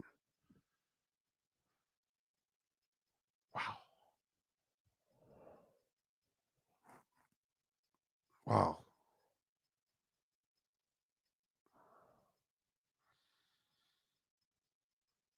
No. No, I can't. No. No, there's nothing. Not the hiring of any of their coaches. Their draft picks have not really shined. I mean, Waddle's playing all right, actually. You know what? Waddle's played all right. I don't blame Waddle. He's just in a crappy offense because the line can't hold more than a second. Damn, dude. No, there's not a lot, man. There's not much. I mean, they're 1-6, and it's a mess right now. There's nothing to defend right now. There's nothing to defend. As much as I want to see Flo and Greer succeed, Cam Flo has been just an absolute disaster this year. And personnel-wise, things aren't working out at all. So there's nothing I can defend at this point in time. No, dude. I'd love to pick something, just one thing, but I can't pick anything. And that is sad. Kraft just wanted a HJ and went somewhere he thought sold them. DW is about power and wants to force consent. Well, I don't know if he forced them or not, but he did do something stupid, which he slept with a whole bunch of strange women on IG, and that can only end one way. You're Deshaun Watson. If it's you or me or any, working stiff and we go meet IG models, they don't care about us because they can't make any money off of us. So they'll make whatever money you're paying them for whatever little, sexual favor you're getting, and then they move on. But a person like Deshaun Watson or a person like Robert Kraft or people like that, yeah, man, you can't be calling strange people to go have sex with. Somebody's going to recognize you and they're going to blackmail you, dude. You know what I mean? So it's incredibly stupid. So poor judgment as it is with Deshaun Watson. Now, I don't know if he's a criminal or not. Okay? That I don't know. And we'll find out maybe. Maybe. Big O, did we see the writing on the wall with how Tua wasn't named team captain so the team doesn't believe in him? Or it's the way the front office and coaching staff have treated Tua since last year, and the players see that the coach doesn't respect the quarterback the way he's supposed to, so then the team doesn't respect the quarterback the way they're supposed to. So it all depends on how you set an example too, right? You're not going to respect someone that the authorities don't respect. Right? So if you're the players and the authority since last year does not respect Tua, then how are you supposed to respect them? So we could have all kinds. Holland. Yeah, Javon Holland actually is pretty good. That's actually a pretty good one. For a young guy, he's doing some things. I like that one. My bad. I forgot that one. Good job by you guys. The kid couldn't decipher the playbook and admitted we shouldn't have kept Gailey, but catered to Tua and still no production. Jay, could you be any more wrong? The kid wasn't the number one quarterback, so he wasn't getting number one reps. He didn't have any offseason, and he was rehabbing a hip, not practicing football in the offseason. So if you're not the starter and you're not getting the reps, it's harder to learn the playbook. And when you're not around, you're not going to really end up learning the playbook that much. So a rookie normally doesn't know the whole playbook. So you can't compare a guy that's been around. Like Omar wrote an article about Tua not having the leadership that Fitz has. And I say, no shit. Tua has 1 year. Fitz has 17 years. How is Tua even going to come close to a guy who has 17 years, been in 9 organizations? So he has more experience about floating around and meeting new people and adjusting to new offenses and new people more than anybody else.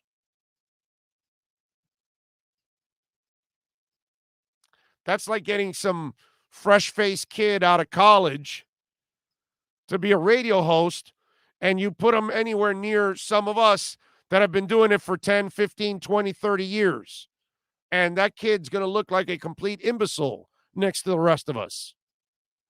Doing a show, driving it, preparing on the business side of it. Well, hell, I could tell you 85% of the people I've met in this business that do my job don't know shit about the business side and don't even know how to actually work it. So, I mean, experience is amazing. And by the way, it also doesn't help when you're playing with a shitty team. So you don't know the playbook that well, and your talent sucks. Yeah, that doesn't help a lot. Now you're 17 years, you've lived in chaos all your life, moving around from team to team and all that. Fitz is going to fit perfectly in these kind of environments because that's all he's ever been in. Bad teams, bad environments. He's had to adjust. That's been his life. It's apples and oranges, man. You know, don't compare the fresh-faced kid that comes out of law school to the grizzled, veteran. And this woman has been in court for 30 years in and out and knows everything and knows how judges think and how they act and everything. And you get some fresh-faced kid in there and he might be smart. She might be smart. They might be graded high and all that. But brother, when it comes to real life and running those cases, you're not going to handle your early cases like you will 10 years from now. Whole different ball game, man. So Tua had every break in the book to understand why he did not really have. And having said all that, he won more than he lost. He threw more touchdowns than interceptions. So he still played well in horrible conditions. This is what I was telling you about the last 2 weeks. One of the things that I like about quarterbacks, and I find out if they're any good, is how are you under chaos? Last week was chaotic. Last week he made 2 inexcusable interceptions. Horrible interceptions. But the kid had the moxie and the balls to come back and take the lead. And that says a lot about your quarterback. When he's doing it with no running game and not a great offensive line and not great receivers either. But listen, man, those of you that aren't believers in Tua now, I'm not going to convince you anyway. Look, Eves from American Dream Lending, not a Tua guy. There's lots of you like that out here. So a lot of you may end up being right. And those of us like me that believe that if he's in the right situation, like with the real team, he'll be fine. And you know what? Time will answer all. Time will dictate whether those of us that think Tua can be a good quarterback and a franchise guy, or those of you that have already given up on him, too short, not big enough arm, this, that, whatever. Time will answer all of that. Now, it's going to be on another team, and we'll see. We'll see where he goes and what he's able to do. The other thing I wanted to talk about also, where talking about, you guys asked me, hey, anything that Flo and Greer have done well this year? There's not a lot, right? Well, let me pile on Flo here for another bad decision by Brian Flores. So Cam Flo thought it was a good idea not to have a bye week after London. And I can't say that his team played out of gas this past week. They still had enough energy to win the game. But if you noticed, they had a short week of preparation because they came back from London. So let me ask you something. A team that's terrible, and the Dolphins are terrible, do they not need practice? So if you're a coach, don't you want to get as many practices in to try to sharpen your skills? The answer is yes, right? So last week you lost against a bad team, but you didn't practice on Wednesday because you're trying to get 2 good practices in on Thursday and Friday, which is normally a light practice. So this week now you're playing the Bills, a team that is way better than you, a team that thoroughly embarrassed you, and you can't have a full week of practice because you didn't take a bye week, because you didn't keep your players fresh, because you're now putting more of a burden on your players. Way to go, Flo. Nice job by you, sir. There's nothing like Buffalo week, and let's not get in the proper amount of practices for a team that is superior to the Dolphins. In fact, let's practice less, because that sure is going to help against a really good team.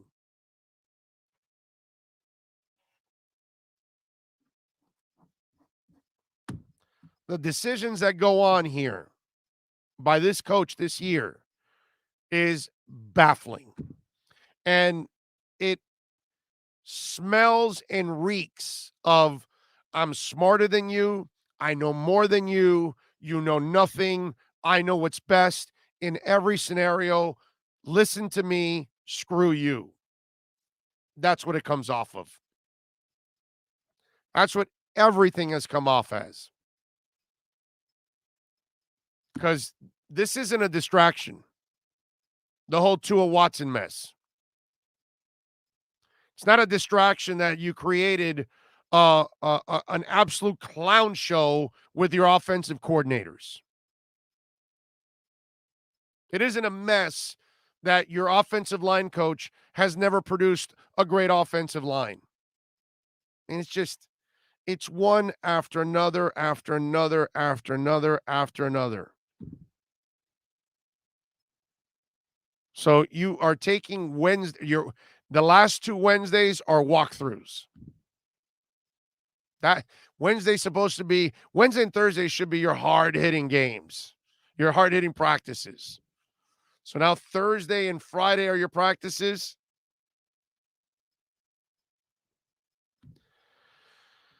Oh, man.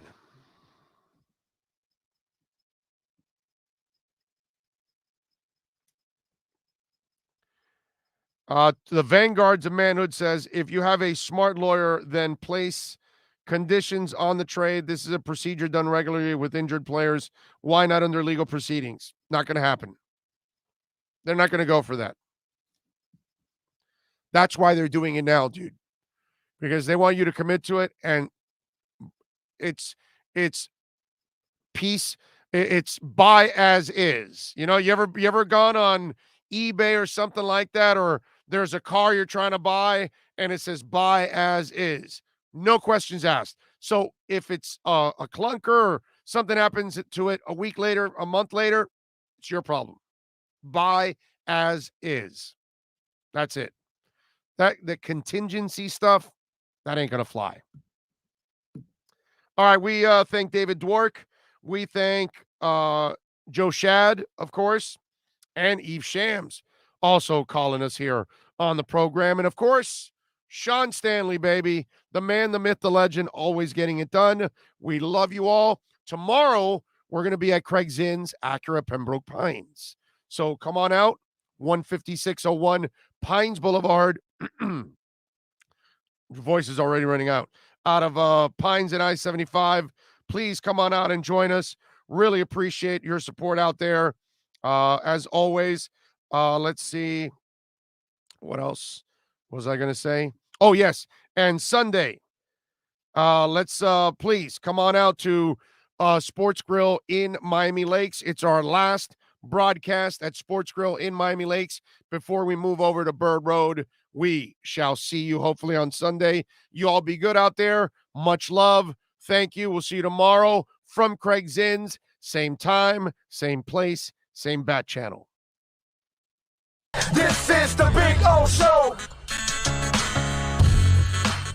Sports fans love a place with great food, cold drinks, and TVs everywhere. That's why sports fans love Sports Grill and their 7 amazing locations. Check out the Bird Road location at 11481 Southwest 40th Street in the back corner of the West Bird Shopping Center. Sports Grill is also now offering some great employment opportunities. All kinds of positions are now available from kitchen to hosting. Call for more information at 305-485-8845. From wraps to salads to amazingly delicious specialty dishes, Sports Grill is the home to the legendary special grilled wings. Since 1987, Sports Grill, good food, good drink, and good friends.